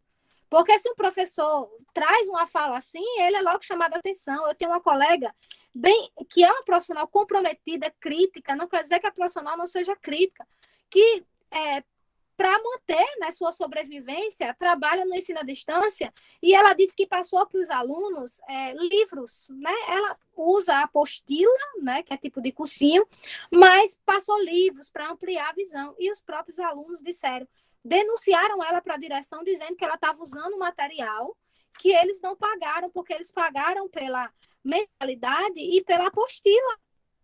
Então, veja o que é que se vem buscar com esse perfil, o que é que se tem como objetivo nesse perfil profissional que está atrelado a esses oligopólios educacionais, que tem como respaldo as diretrizes do MEC de 2002, por exemplo, que já é uma perspectiva de derrubar o serviço social crítico. Então, eu trago esse panorama para a gente pensar esse conservadorismo, mas não é para a gente defendê-lo, é para a gente criticá-lo, entendê-lo, como é que ele está no cotidiano e para a gente também enfrentá-lo no cotidiano, porque as demandas elas chegam solicitando um perfil conservador, né? Como eu já citei aqui, as requisições são conservadoras. Não podemos também generalizar, porque vão aparecer requisições de usuários que estão mobilizados, que reivindicam seus direitos, mas muitas das vezes o próprio usuário e a própria instituição vai querer um serviço social. Não tem como a senhora pagar minha passagem, não? Ou pagar meu Uber, né? Ao invés de solicitar, olha, onde eu posso me mobilizar para ter acesso. Por quê? Porque é um perfil que se demanda e que se solicita e que avança com essa direita e que avança com Bolsonaro e que avança com a financiarização e a destruição das políticas sociais. Há uma tendência a privatizar a saúde por planos, né, populares, a privatizar a Previdência e destruir o INSS, inclusive tirar o serviço social do INSS, que é o que há de resistência, porque os médicos muitas vezes recusam, mas são as assistentes sociais que emitem parecer dizendo que aquele usuário tem o direito ao BPC. E na assistência, o assistencialismo e a educação, né, a privatização. É essa a tendência apontada. E cabe a nós, enquanto classe, o processo de resistência. E a gente vai ter também tendências conservadoras na produção do conhecimento. A gente tem o ecletismo teórico, que mesclam diversos pontos que não se juntam. Tem coisa que não se junta, não dá para juntar Durkheim com Marx. Dá para a gente, sim, né, fazer a crítica, a reflexão do Durkheim sobre a luz do Marx, mas misturar o ponto do ecletismo, a gente vê aí que há, sim, uma perspectiva de descaracterizar a luta de classe, os movimentos sociais, a articulação desses movimentos, e o nosso fazer profissional tem que se dar articulado e atrelado aos movimentos sociais. Qual é os grupos nos CRAS e no CRES que a gente chama, por exemplo, mulheres que participam dos movimentos? Né? A gente não chama, mas a gente, muitas vezes, proporciona curso de culinária, né? Proporciona para os usuários ficar desfilando no dia 7 de setembro. Então, é isso que é demandado e que muitas vezes a gente faz pelo processo de alienação e reificação e porque a gente não tem uma educação permanente, a gente não busca ou muitas vezes, né, não tem um interesse ou não se identifica com o projeto da classe trabalhadora. Então, isso é preciso apresentar. E no exercício a gente vai ter tendências, a gente vai ter profissionais, o Zé Paulo já dizia naquele textinho dele de transformações societárias. O projeto de construção, né, o projeto profissional da profissão, né, no processo de sua construção, nem todo mundo aderiu a ele. Muitos profissionais que foram formados no currículo anterior não aderiram àquele movimento de ruptura com o conservadorismo. Eles continuaram ali no exercício. E por isso que muitas vezes há um choque. Né? Atualmente, os estagiários muitas vezes falam isso, né? Que, mas espera aí, quando eu cheguei lá, a profissional era assim, assim, assim. Então, é importante a gente refletir.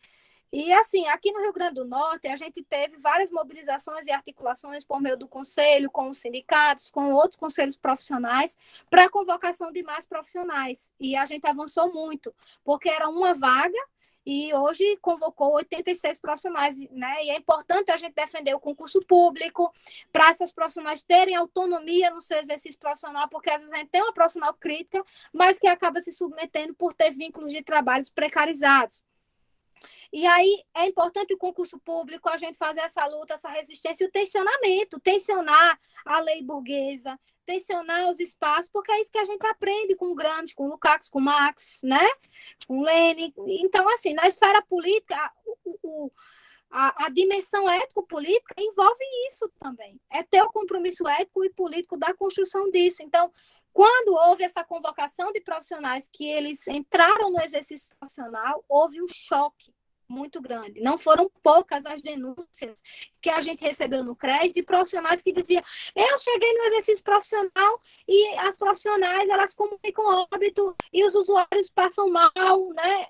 Isso não é atribuição do serviço social. Eu quero que o CRES venha aqui, que a gente discuta. E aí, né, começou, de certa forma, um movimento aqui no Rio Grande do Norte para a gente poder retirar requisições e atribuições que estavam com o serviço social há 60, 70 anos e que não houve ruptura. Né? Então, a gente tem que entender que o projeto profissional se faz no cotidiano também, se faz no espaço do conselho. Né? Às vezes, não é essa demanda de sindicato, não é de sindicato, então vamos se articular com o sindicato. Por que eu vou fazer o profissional? Vai lá no sindicato. Não, então vem aqui, profissional, vamos se somar, vamos lutar, vamos, né, se articular. Esse é um espaço também. O conselho é um espaço de construção coletiva de todos e de todas na defesa da profissão e da classe trabalhadora. E quando eu falo da profissão e classe trabalhadora, eu estou me referindo a uma única classe, né? Então, assim, a gente vai ter essas tendências conservadoras na profissão, que vão desde práticas terapêuticas, que vão desde práticas do serviço social, caso de aconselhar, de mediar conflitos, de restaurar. Gente, a gente fortalece vínculo. Isso é importante porque é uma perspectiva do familismo, né? Como a Mioto vem discutir. A gente tem uma tendência na assistência muito conservadora também, de acreditar que temos que construir vínculos. Sim, a gente constrói vínculos com quem tem vínculos. A violência também perpassa as famílias. Isso não é para culpá-las. Isso é para dar possibilidades de entender que, gente, como é que eu vou chegar com o agressor de uma mulher e dizer para ela: olha, vamos restaurar aqui a família? Não quer dizer que esse homem não pode ser trabalhado em grupos reflexivos, que a gente não possa discutir a desconstrução do machismo com esse homem, de mostrar para ele, de discutir, de trazer essa mulher e de mostrar que o direito das mulheres foi uma luta, não caiu do céu, o direito não cai do céu. Então, assim, às vezes a gente cai e recorre ao conservadorismo porque a gente não reflete sobre ele. A política de assistência tem muitas tendências conservadoras que vão desde tentar classificar quem é o mais pobre dos mais pobres até de conformar a pobreza. Quando, na verdade, o nosso papel é de articulando, mobilizando, orientando. Nós não somos tudo, nós não somos, eu sempre uso esse termo, né? Nós não devemos tutelar e nem curatelar os usuários. A gente tem que mobilizá-los, orientá-los, se articular com outros profissionais. É esse o serviço social crítico e é isso que faz a gente ter como horizonte o projeto ético-político da profissão. E famílias têm diversos rearranjos, tem diversas possibilidades e às vezes a gente fica na perspectiva de culpar a família tem que voltar à família. Isso é o conservadorismo do senso comum. Isso é o conservadorismo político que a gente vai reproduzindo, assim como as famílias reproduzem, assim como os usuários reproduzem. E se a gente não tivesse o tempo todo refletindo, concreto, pensado, mas o que é isso? Né? A dimensão investigativa, interventiva do serviço social que a Holanda vem trazer, se a gente não fizer isso, a gente cai no conservadorismo. Quantas foram as vezes, né, que no cotidiano profissional eu pensei, disse assim, não, poxa, isso daí não deveria ter encaminhado assim, mas eu fui lá, refleti e disse, não, né, vamos lá, vamos pensar, vamos refletir, vamos planejar. O planejamento de serviço social é isso também, né? Pensar o trabalho do serviço social enquanto ontológico também é isso. A gente tem que encontrar as estratégias, nossos aliados, com quem a gente pode contar. Então, tudo isso são elementos que se fazem presente no exercício, na formação e na produção de conhecimento, que a gente não pode perder de vista ao analisar o conservadorismo e ao pensar nas estratégias. E aí a gente pode pensar em várias estratégias. Né? Quando eu cheguei no meu exercício profissional, o serviço social guardava volume, tudo que perdia na instituição era com o serviço social. E a gente teve profissionais processadas que estão hoje, né, respondendo processos não só éticos, mas jurídicos, porque perderam pertences de usuário e quem estava sob a responsabilidade? O serviço social. Né? Então, o serviço social ainda é visto como faz tudo, como secretário, como auxiliar. Na política de assistência, há um processo de psicologização também da questão social. No jurídico, a gente vai ter aí comunicação não violenta. Gente, como assim? Como é que eu vou dizer para uma mulher que foi a forma que ela ouviu ou a forma que ela falou? A violência é estrutural do capital. A gente precisa discutir as estruturas disso para poder desconstruir e construir uma outra sociedade. Então, assim, é da justiça restaurativa, da conciliação, da mediação, né? Então, a gente tem que entender como essas técnicas elas vêm como novo, mas elas recorrem a uma prática conservadora de culpar a família. Não, o usuário teve alta, vou ligar para a família, tem que ser a família. Não, eu não posso, porque assim a gente já tentou as possibilidades do tratamento desse usuário, mas assim a gente não tem vínculo, houve conflitos, violência. Não, mas você tem que ficar, você tem que, né, com o usuário. E o Estado, onde fica nesse processo? E as políticas sociais, se a gente não tensionar o fundo público no nosso cotidiano, nos conselhos de política pública, né, solicitando mais profissionais, a gente também não avança. E são possibilidades, né? Fazer reuniões em equipes, pensar sobre o fazer profissional, refletir, estar sempre se atualizando, né? É uma profissão que exige, de fato, essa reflexão. E é uma profissão muito importante na perspectiva da construção coletiva e de resistência também a esse conservadorismo. Então, basicamente, né, era isso que eu queria trazer para vocês, né? Era essa discussão que, né, na verdade, eu trouxe aqui muito mais pontos de discussão para a gente refletir agora no debate, mas que, para finalizar, eu quero dizer que a gente tem uma grande ameaça ao projeto profissional. A gente tem, né, um governo que desconsidera a vida em detrimento da economia, né? Na verdade, ele privilegia a economia e que não mede esforços em destruir as políticas sociais e que, claro, né, ano que vem vai dar políticas compensatórias para como fins eleitoreiros, né? Essa é uma prática também corriqueira, né? A Chauí vai trazer que a gente busca o herói nacional e esse herói muitas vezes recorre à moralização, o assistencialismo, ao conformismo da pobreza, e o Auxílio Brasil vem para isso também, e com prazo de validade até dezembro. Então já vem escancarado, é para as eleições. Né? Até promessa de aumento para servidores federais, ao passo em que avança a reforma administrativa, as precatórias, né? Que agora está em pauta no Congresso, a utilização das precatórias, que é um direito dos trabalhadores, que deixaram de receber, que entraram na justiça e que agora, né, vão perder 40% das suas ações para manutenção do capital financeiro, transferência de fundo público e tudo mais. Então, como uma forma de finalizar, eu agradeço mais uma vez, né, esse momento de fala. Eu peço desculpas por ter falado tanto, mas espero que tenha trazido algumas reflexões para a gente pensar e para que eu possa pensar também. Quem sabe vocês não trazem elemento para que eu possa refletir e trazer uma análise com outras contribuições, né? Então, é nesse sentido que eu finalizo aqui minha fala e que eu abro para o debate.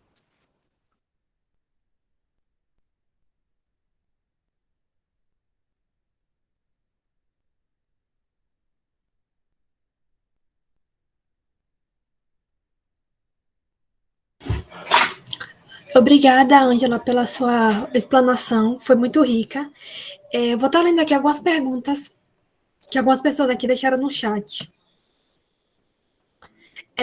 Salivânia Alves, ela colocou assim: são muitos desafios enfrentados, mas como lidar com o propósito conservadorismo dentro da profissão, visto que cada vez mais esses profissionais estão ganhando forças e fragmentando a profissão? Deixa eu só... Tá. Celivane, né? O nome? Muito interessante, Celivane. Porque eu inflamou aqui. Você prefere como? Que eu leia assim, uma de cada Pode. vez ou leia todas? Pode ser todas, eu posso responder de uma por uma. Aí vocês decidem. Só tem essa e mais uma. Pronto, então leia a outra, né? A outra é de Marília Silva, ela fala que percebo que percebo muito que nos espaços de trabalho querem impor atividades que não são atribuição de serviço social. Não aceitam que executem o que de fato é de nossa atribuição. Muitas vezes é algo que podemos sim fazer, como uma forma de fortalecer aquele ambiente de trabalho, mas não devemos aceitar como uma posição a ser responsabilidade por uma responsabilidade que não é nossa. Ela traz isso. Ela traz uma consideração, né? Uma análise, Isso. muito mais que uma pergunta. Já se levantou a mão, pode. Marília é aqui do RN, uma profissional maravilhosa, Marília. Que bom te encontrar por aqui.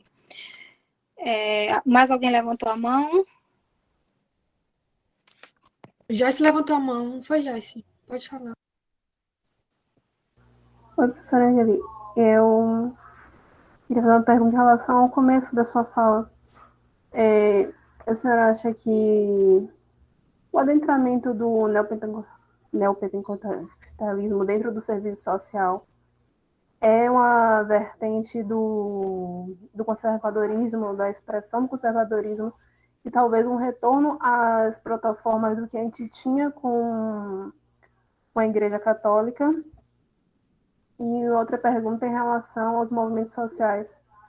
Você acha que falta do serviço social um maior diálogo com os movimentos sociais, justamente para criar esses vínculos que a gente sempre debate, a criação desses vínculos, o maior conhecimento com o território de identidade, porque mesmo a gente estando próximos, quem está mais próximo dos usuários são os movimentos sociais que estão ali fazendo todo o movimento de base, de conhecimento, movimento negro, movimento feminista e outros vários movimentos,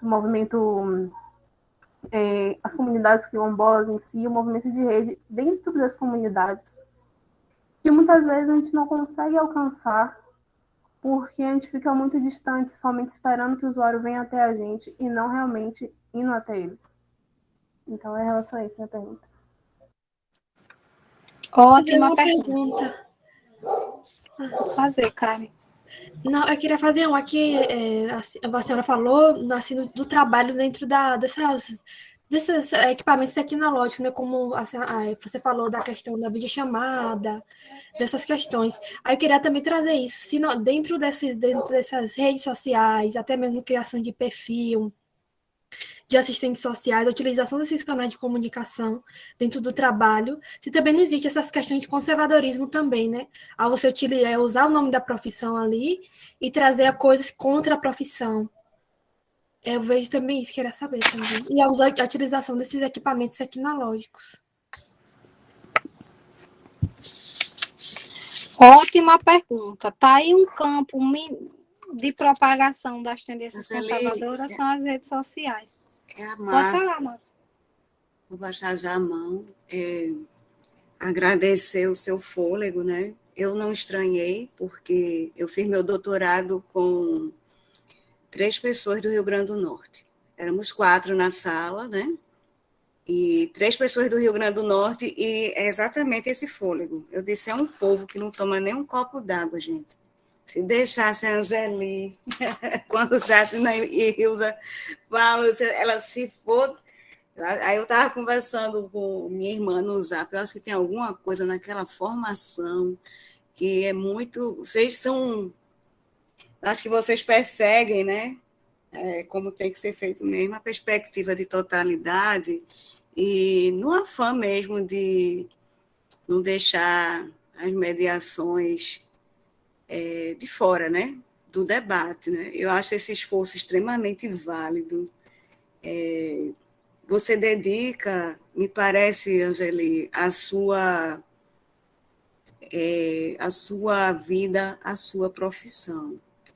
Eu já tenho 44 anos, eu já posso dizer que já vi muita gente na profissão que não participa mais, não fortalece as entidades, isso é muito complicado, né? A gente está aqui no recôncavo da Bahia, a UFRB é na cidade de Cachoeira, né? Uma cidade negra, onde se forjou a independência da Bahia, onde tem as mulheres da Irmandade da Boa Morte. Você falou muito aí da questão da saúde, né? Também é a cidade da enfermeira Ana Nery. Então, Cachoeira respira resistência, né? Então, a universidade, ela do Reúne, né? Daquele movimento do Reúne, muitas de nós fomos acolhidas não só como estudantes e profissionais, né? Na docência. Inclusive, você fala muitas questões importantes no ensino superior, que a maioria das assistentes sociais estão nesses espaços privados do ensino à distância, né? Então, nós estamos num espaço de uma universidade federal, que tem suas dificuldades, e como são gigantes, mas que busca aí manter no seu projeto pedagógico, é objeto de estudo, né? As diretrizes curriculares, né? A gente tem aí feito esse movimento.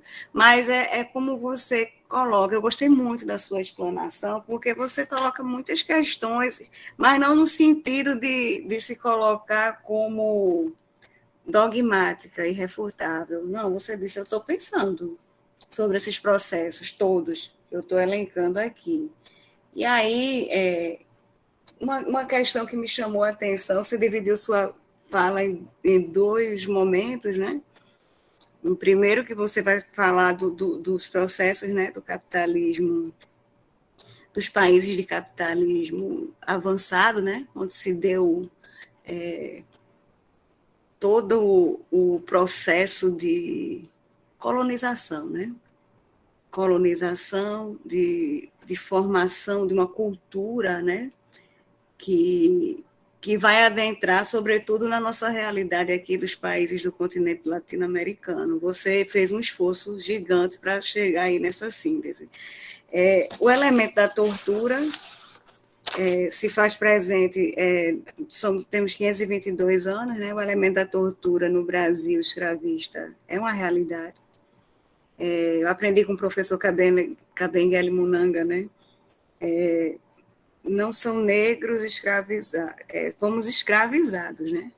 Não é o trabalho escravo, né? Então, a partir do momento que se tem esse tipo de trabalho no Brasil, baseado na tortura, né? Os dados históricos mostram. Você falou que tem formação em história, né? Então, eu me lembrei muito do Clovis Moura. Clovis Moura vai se debruçar aí sobre esse Brasil. Ele vai... aí você traz, né? Florestan.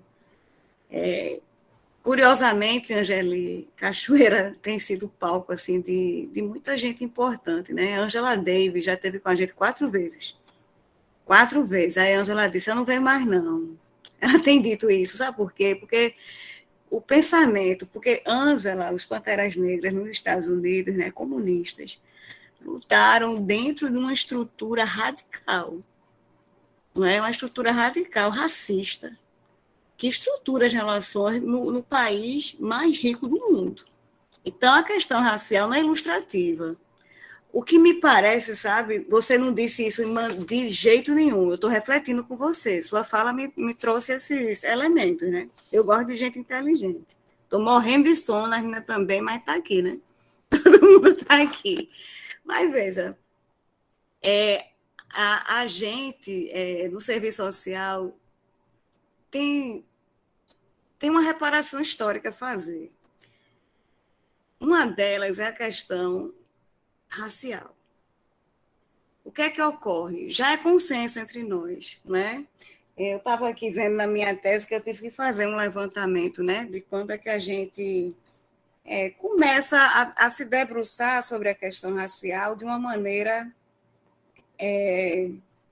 que não recaia no mito da democracia racial. Você foi muito feliz, eu anotei aqui que depois eu vou fazer algum artigo e vou colocar esse elemento. Não tinha como as mulheres com perfil profissional dos anos Vargas, né? Não tinha como essas mulheres se dedicarem à discussão racial. Por exemplo, você está no Rio de Janeiro, né? Graziela Scheffer tem feito esse debate, né, de trazer o legado da assistente social Ivone Lara, né, nos anos 40. Muita gente não conhece, não sabe quem é. A resistência, né, esse lado da resistência das assistentes sociais negras. Não é pergunta, não, viu? Eu só estou refletindo com você que você disse que podia, viu? Aí eu estou pegando um dado aqui. Eu fico pensando, muitas assistentes sociais caíram no mito da democracia racial e muitas resistem. Tem uma questão de falar que são movimentos identitários. Essa alusão se tornou senso comum, não foi só no serviço social, não. É na academia, quando você adentra com ações afirmativas, nos anos 2000, que coincide com os governos progressistas, né? Se você fizer uma comparação do que tínhamos nos governos petistas para o que tem hoje, né? Você está aí nos governos progressistas, com suas contradições. Mas conseguimos avançar, né? E as ações afirmativas vão ser revistas, né? No ano que vem. É luta, né? 2022 é luta, não é pauta do movimento negro, é pauta das forças progressistas e democráticas do Brasil. Aí o que é que ocorre? Uma universidade como a nossa, que é negra, né, você estava dizendo, tem risco sim de fechar, né? Muita universidade, mas por questões estruturais do capital, mas também por questões do conservadorismo.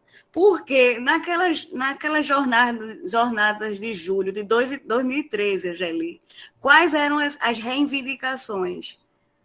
Era justamente do Casagrande Senzala, porque as jovens negras estavam na universidade e as mulheres brancas iriam na cozinha. Né? Tem uma foto horrorosa, né, de uma mulher indo para a passeata com o esposo, uma mulher negra com um carrinho, né, de babá, e a defesa, né, em plena Paulista. Mas, assim, eu vejo a questão dos avanços, né? Não é só... eu acredito que muitas ainda resistem por conta da formação socio-histórica, né? De acreditar que é uma questão de identidade. Eu disse, olha, a gente já passou desse momento que identidade para a gente é ir num negócio de retirar a identidade, não tem aquele negócio? Quando a gente vai renovar a identidade, quando... Eita, Angeli, caiu, foi? Perdão, gente. Ai, meu Deus. Eu ia ler um negócio para ela, mas fica para depois. Deixa eu ver se ela volta aqui. Joyce? Karen? Ela caiu, professora, mas eu acho que daqui a pouco ela volta. Peço desculpas por estar me alongando, é porque ela falou, a palestrante falou muitos elementos importantes, né? Quando ela voltar, eu vou só finalizar.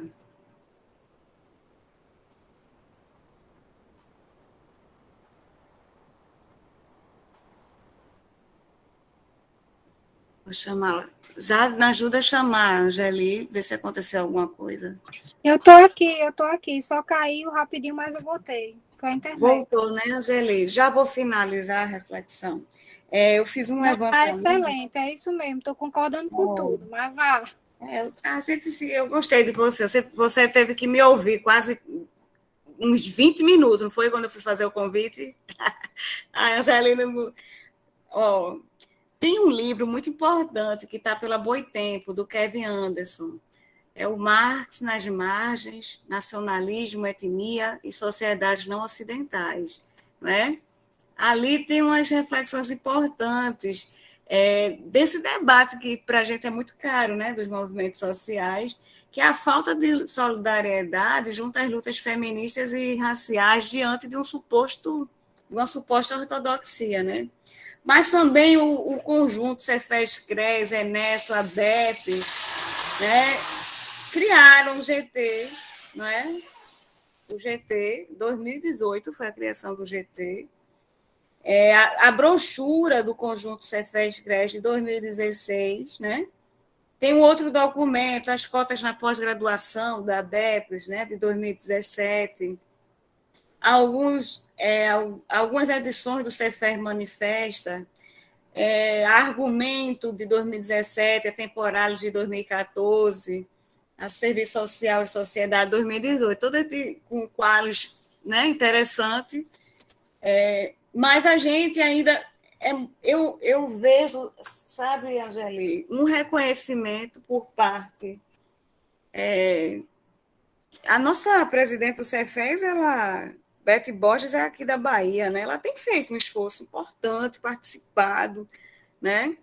Então, a gente precisa avançar. É muito recente, é uma dívida histórica. Aí eu estou tensionando essa questão porque quando a juventude negra entra na universidade pública, ela vai trazer um debate muito importante aliado por exemplo, o feminismo negro, que vem de Angela Davis, de Lélia Gonzalez, e isso bate de frente com essas forças conservadoras e dialoga com nossa profissão quando, na questão da direção... Eita, caiu de novo. A de Angeli. Mas, enfim... Vou tentar falar com ela. Quando ela voltar, a gente finaliza, ela responde e fica à vontade.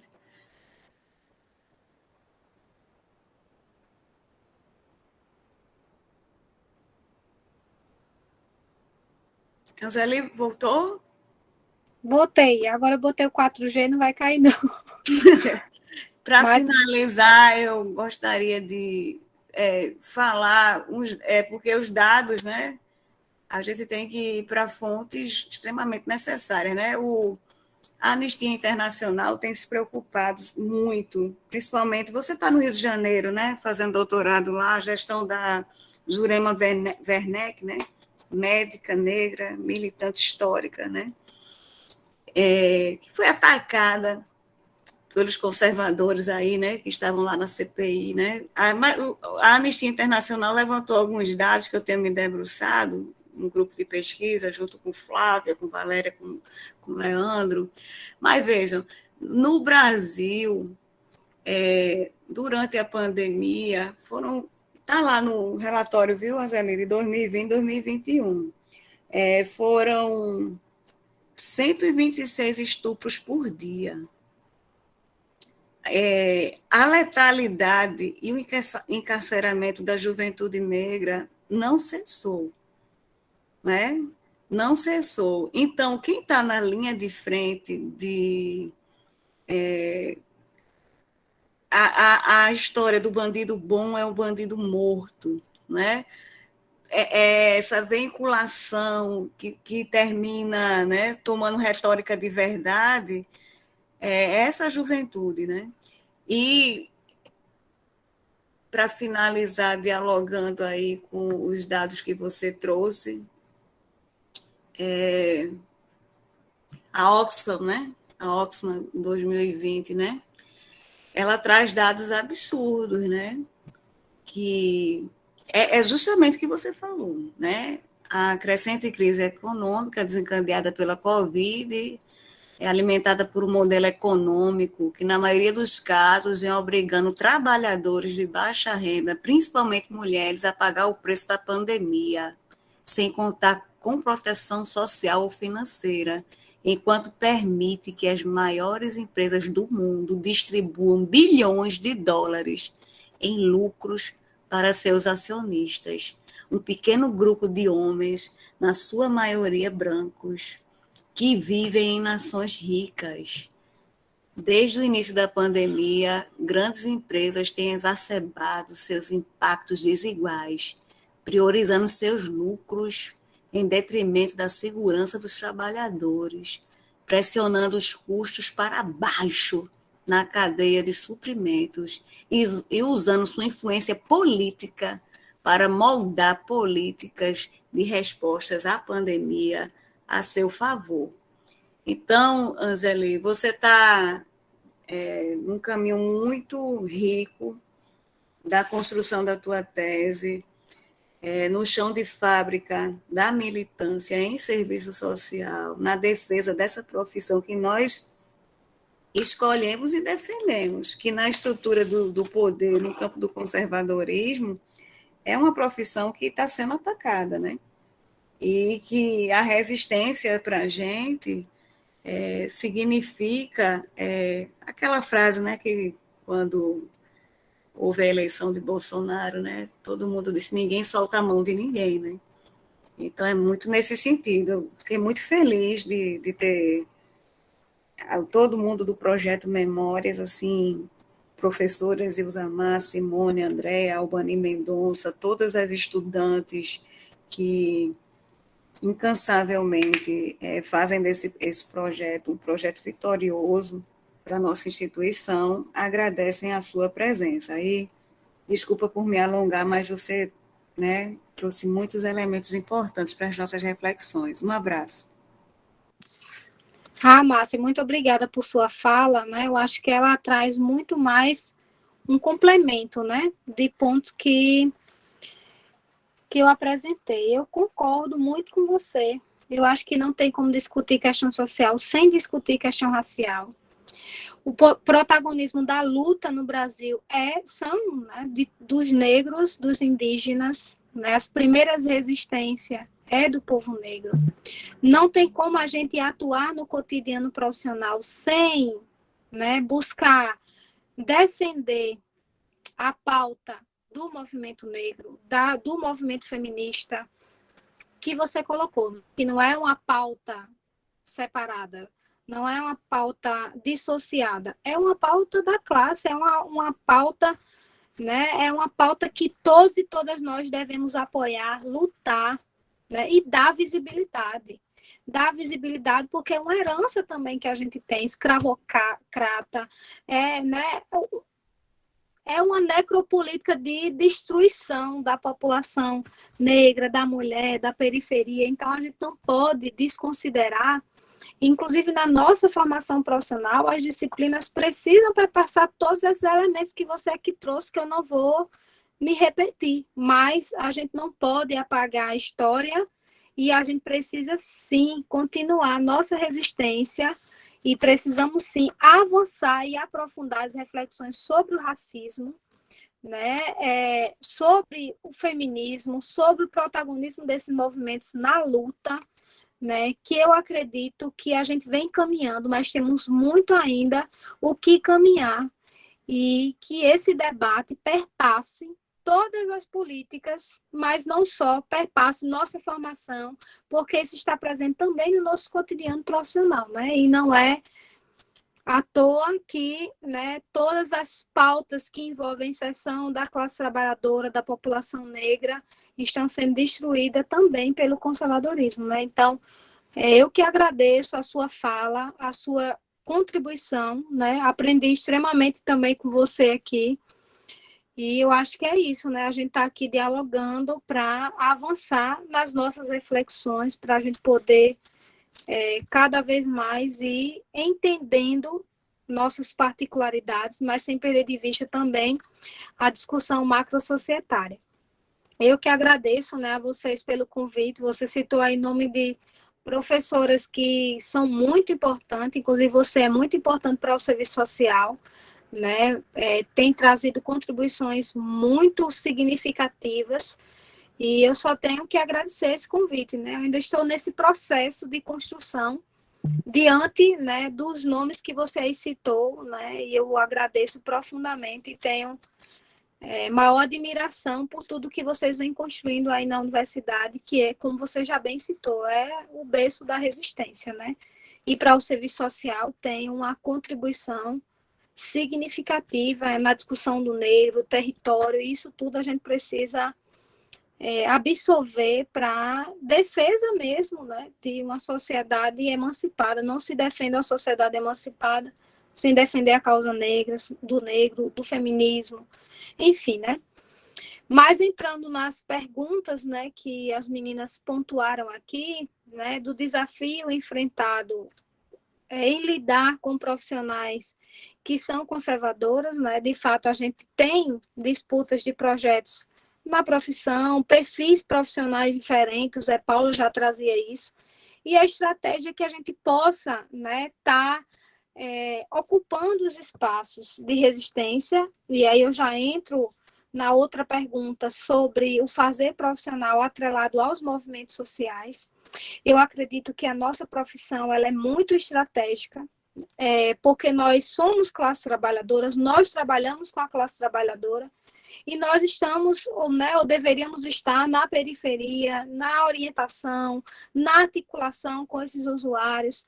Então, assim, o nosso ponto-chave são os movimentos sociais, e o serviço social tem se distanciado disso. E uma das estratégias é a gente convidar os movimentos para participar das nossas atividades, né? Seja lá no grupo do CRAS, seja no grupo do CREAS, seja na unidade básica, seja numa UPA, numa sala de espera, numa reunião, no serviço de convivência e fortalecimento de vínculo, seja, enfim, né? Nas nossas atividades, a gente precisa convidar o movimento, as mulheres do movimento negro, para falar sobre sua experiência, para mostrar para esses usuários a luta e a construção de direitos por meio da luta, porque nada caiu do céu. Imagine num país de economia periférica que tem essa herança, né, conservadora escravocrata. Então, assim, a gente vê sim o distanciamento, né, do serviço social, dos movimentos sociais. E isso que a gente tem batido na tecla, né, digamos assim, para que a gente possa chamar esses movimentos para nossas atividades, para os nossos grupos, para a nossa sala de espera, para nossos projetos de intervenção, né, no estágio, porque a gente não pode perder de vista a construção, né, coletiva que esse movimento traz. O movimento também constrói consciência, não separadamente, não sem o sujeito, mas contribui com essa construção da consciência. Então, a gente precisa se aproximar, e eu tenho dito que aqui no Rio Grande do Norte a gente tem conseguido muito avanço no Conselho, porque a gente tem se articulado, luta não se dá de forma desarticulada. Tem que ser articulado com os movimentos, com os sindicatos, se sindicalizar, fortalecer o espaço do conselho. A gente tem que fazer crítica, com certeza, a gente aprende a fazer crítica. O método é fazer crítica, né? Mas são críticas construtivas, de ocupar o espaço, de sugerir, né? De propor, de estar nas discussões. Então, é nessa perspectiva que a gente tem que caminhar. E os movimentos, ao mesmo tempo, né, em que é uma estratégia, é também um espaço de conhecimento. Às vezes a gente subestima nossos usuários, a gente aprende muito com eles, muito, não é pouco. A gente aprende muito, eu sempre digo, hoje eu estou na unidade de pronto atendimento, mas eu gosto da visita, eu gosto de estar em contato com os usuários, não paro nem uma hora na minha sala, só para fazer algum atendimento, porque eu preciso desvelar a realidade eu tenho que conhecer essa realidade, entender essa particularidade. Então, assim, os movimentos a nossa estratégia, é o que a gente precisa ter também como aliado no fazer profissional. E também para poder lidar com outros profissionais conservadores, buscando esses aliados, contra-argumentando, buscando reunião, entendendo que o Conselho, que a ABEPS, são aliados, né, da perspectiva crítica do serviço social. Porque às vezes a gente fica sozinho lá no fazer profissional, não vou chamar o Conselho para propor uma roda de conversa, uma discussão aqui na equipe. Isso já é uma estratégia para enfrentar e lidar com o próprio conservadorismo dentro da profissão. Né? Entender que tem espaços coletivos de construção coletiva. E aí, assim, né, a gente tem requisições, como já foi colocado aqui, que não são nossas, que não são do serviço social, que são requisições conservadoras. E a gente precisa estar refletindo o que é nosso. Qual é o nosso objeto de intervenção? São as expressões da questão social. O que é que eu preciso realizar enquanto trabalho? Buscar desvelar essa realidade, compreendendo suas determinações culturais, políticas, econômicas. O que é que existe de política? O que é que se discute de racismo na minha cidade? Eu preciso provocar a discussão de racismo no meu exercício profissional, porque o racismo também é estrutural e também perpassa as instituições, né?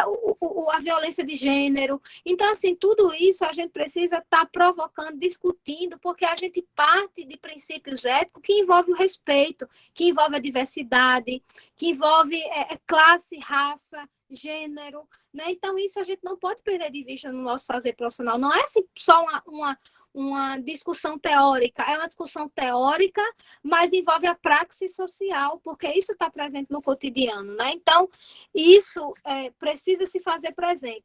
Então, tinha uma pergunta também sobre o neopentecostalismo, né? Se, de fato, o neopentecostalismo é uma tendência conservadora na profissão. Sim, né? A gente sabe que há tendências na profissão que se atrela ao neopentecostalismo, que recuperam, né, parte do conservadorismo que pertencia hegemonicamente, né, à ação da Igreja Católica.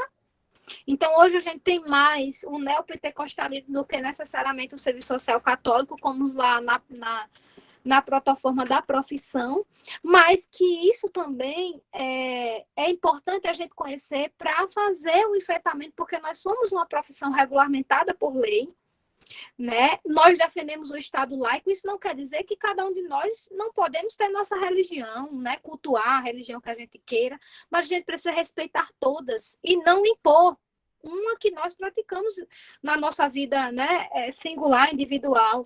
Então, assim, isso é importante a gente colocar para o nosso fazer profissional, a gente não está recorrendo à religião. A religião diz respeito à vida particular e singular de cada sujeito. Cabe a gente respeitar, né? Se chegar uma demanda de aborto, a gente tem que buscar viabilizar o direito e não culpabilizar os sujeitos. As mulheres já são culpabilizadas, eu sempre digo. Eu venho de um município que, se uma mulher tiver relação sexual, ela é culpabilizada. Se ela usar preventivo, ela é culpabilizada. Se ela engravidar, ela é culpabilizada. Se ela não constituir família, ela é culpabilizada. Então, a gente tem uma cultura machista e patriarcal que coloca essa mulher em um lugar de culpa, né? Ela é a culpada por tudo. Quando, na verdade, a gente tem elementos estruturais que perpassam a família, que não estão presentes na nossa educação, e a gente, enquanto profissional, não pode reproduzir isso. A gente precisa ter o respeito.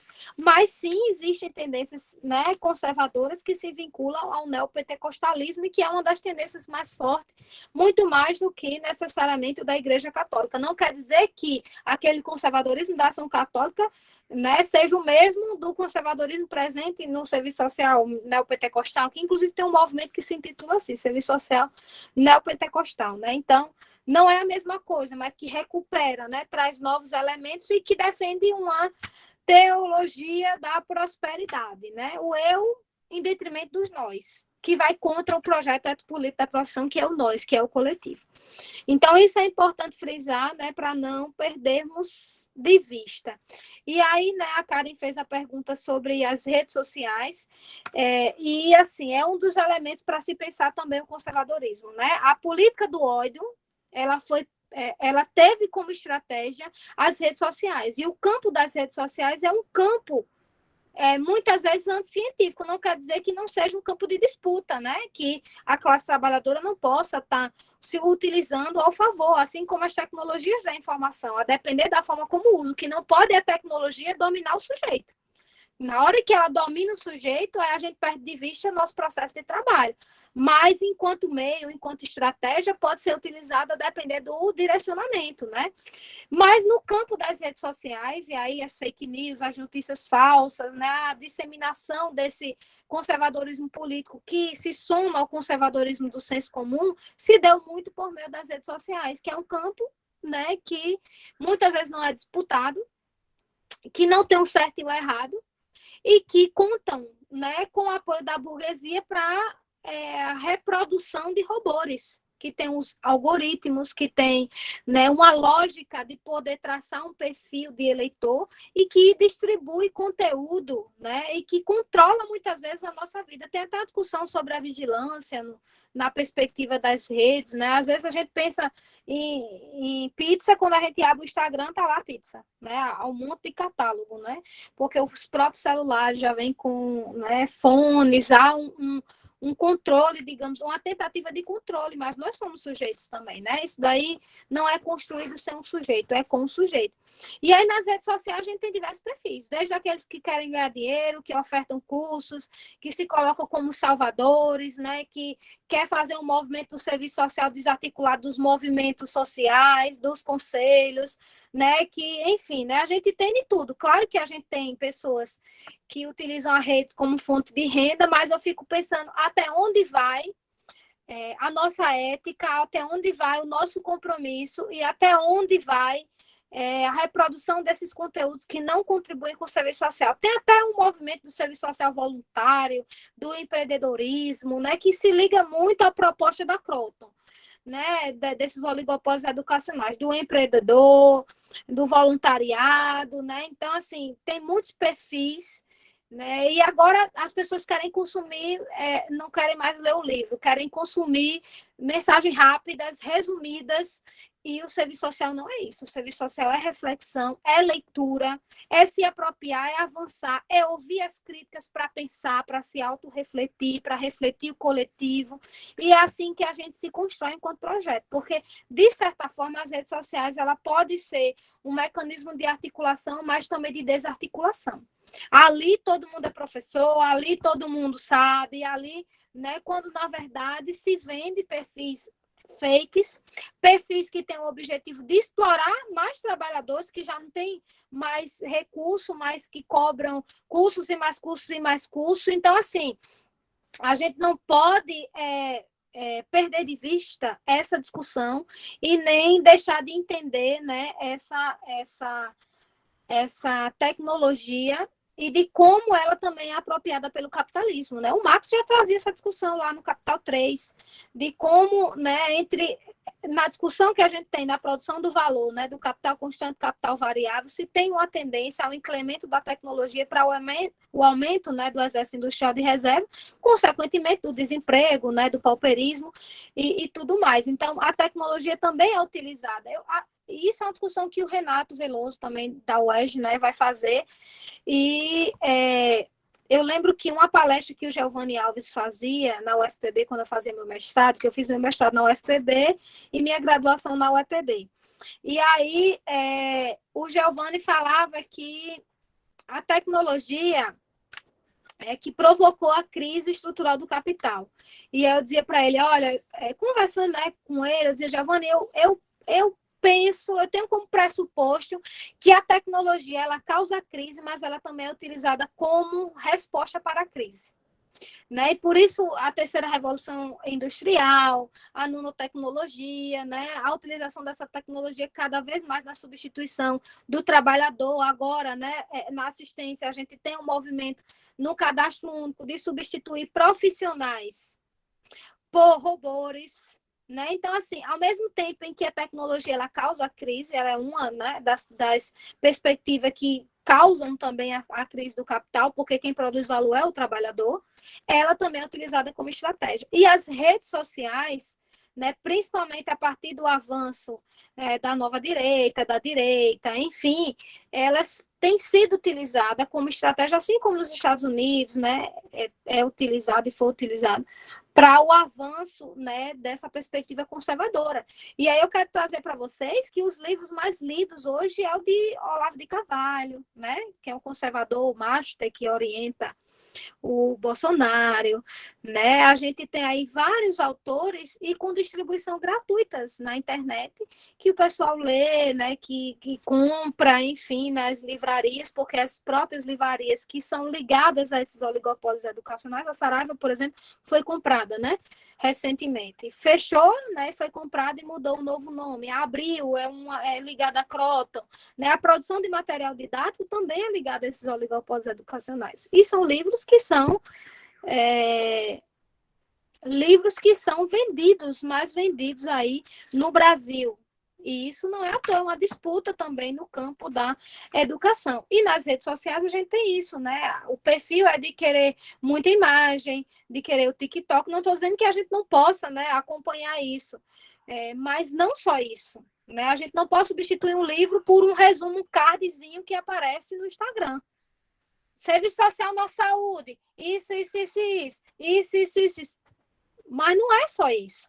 Né? Temos os autores clássicos, aqui a gente citou vários, né? A Márcia citou várias discussões importantes que a gente precisa ler e se debruçar para entender o fazer profissional. Então, basicamente, eu acredito que eu já respondi, para a gente também não se prolongar. Eu me coloco aqui à disposição para outros momentos, para participar de atividades também como ouvintes. Eu já vi que teve várias atividades aí maravilhosas, várias contribuições, já estou vendo tudo, já pesquisei no YouTube, que bom, né, que a gente teve essa oportunidade, que eu pude conhecer ainda mais vocês para para também acompanhar as discussões e a produção que está sendo feita aí na universidade, com Márcia, com Ilzamar e com tantas outras profissionais importantes e caras para o serviço social, que a gente não pode perder de vista. Eu quero agradecer mais uma vez, né, deixar um abraço grande, um abraço em Jadina também, que é uma companheira aí que tem contribuído muito com as reflexões no campo da saúde mental, com exercício profissional.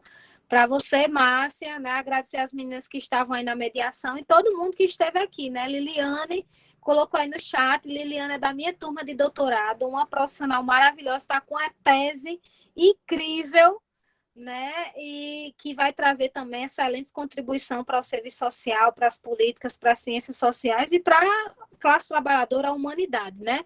Todos os meus sentimentos para quem perdeu alguém nessa pandemia, né? E que possamos enfrentar o bolsonarismo, que possamos, sim, em 2022, avançar, né, numa perspectiva mais progressista e que a gente não pare por aí só no campo progressista, que a gente possa vislumbrar, de certa forma, a construção de um outro projeto societário, porque o capital, como diz os mesários, já demonstrou seu esgotamento, principalmente no campo, né, da natureza, né, na perspectiva da destruição da natureza, da destruição de qualquer avanço para a humanidade. A gente só vê uma destruição na perspectiva das relações humanas, na perspectiva da construção coletiva. Então, assim, eu quero deixar aqui meu abraço e quero finalizar dizendo que a gente precisa ter mais espaço como esse, a gente precisa se somar na luta e a gente precisa defender o fora Bolsonaro e construir, sim, uma sociedade mais igualitária e justa.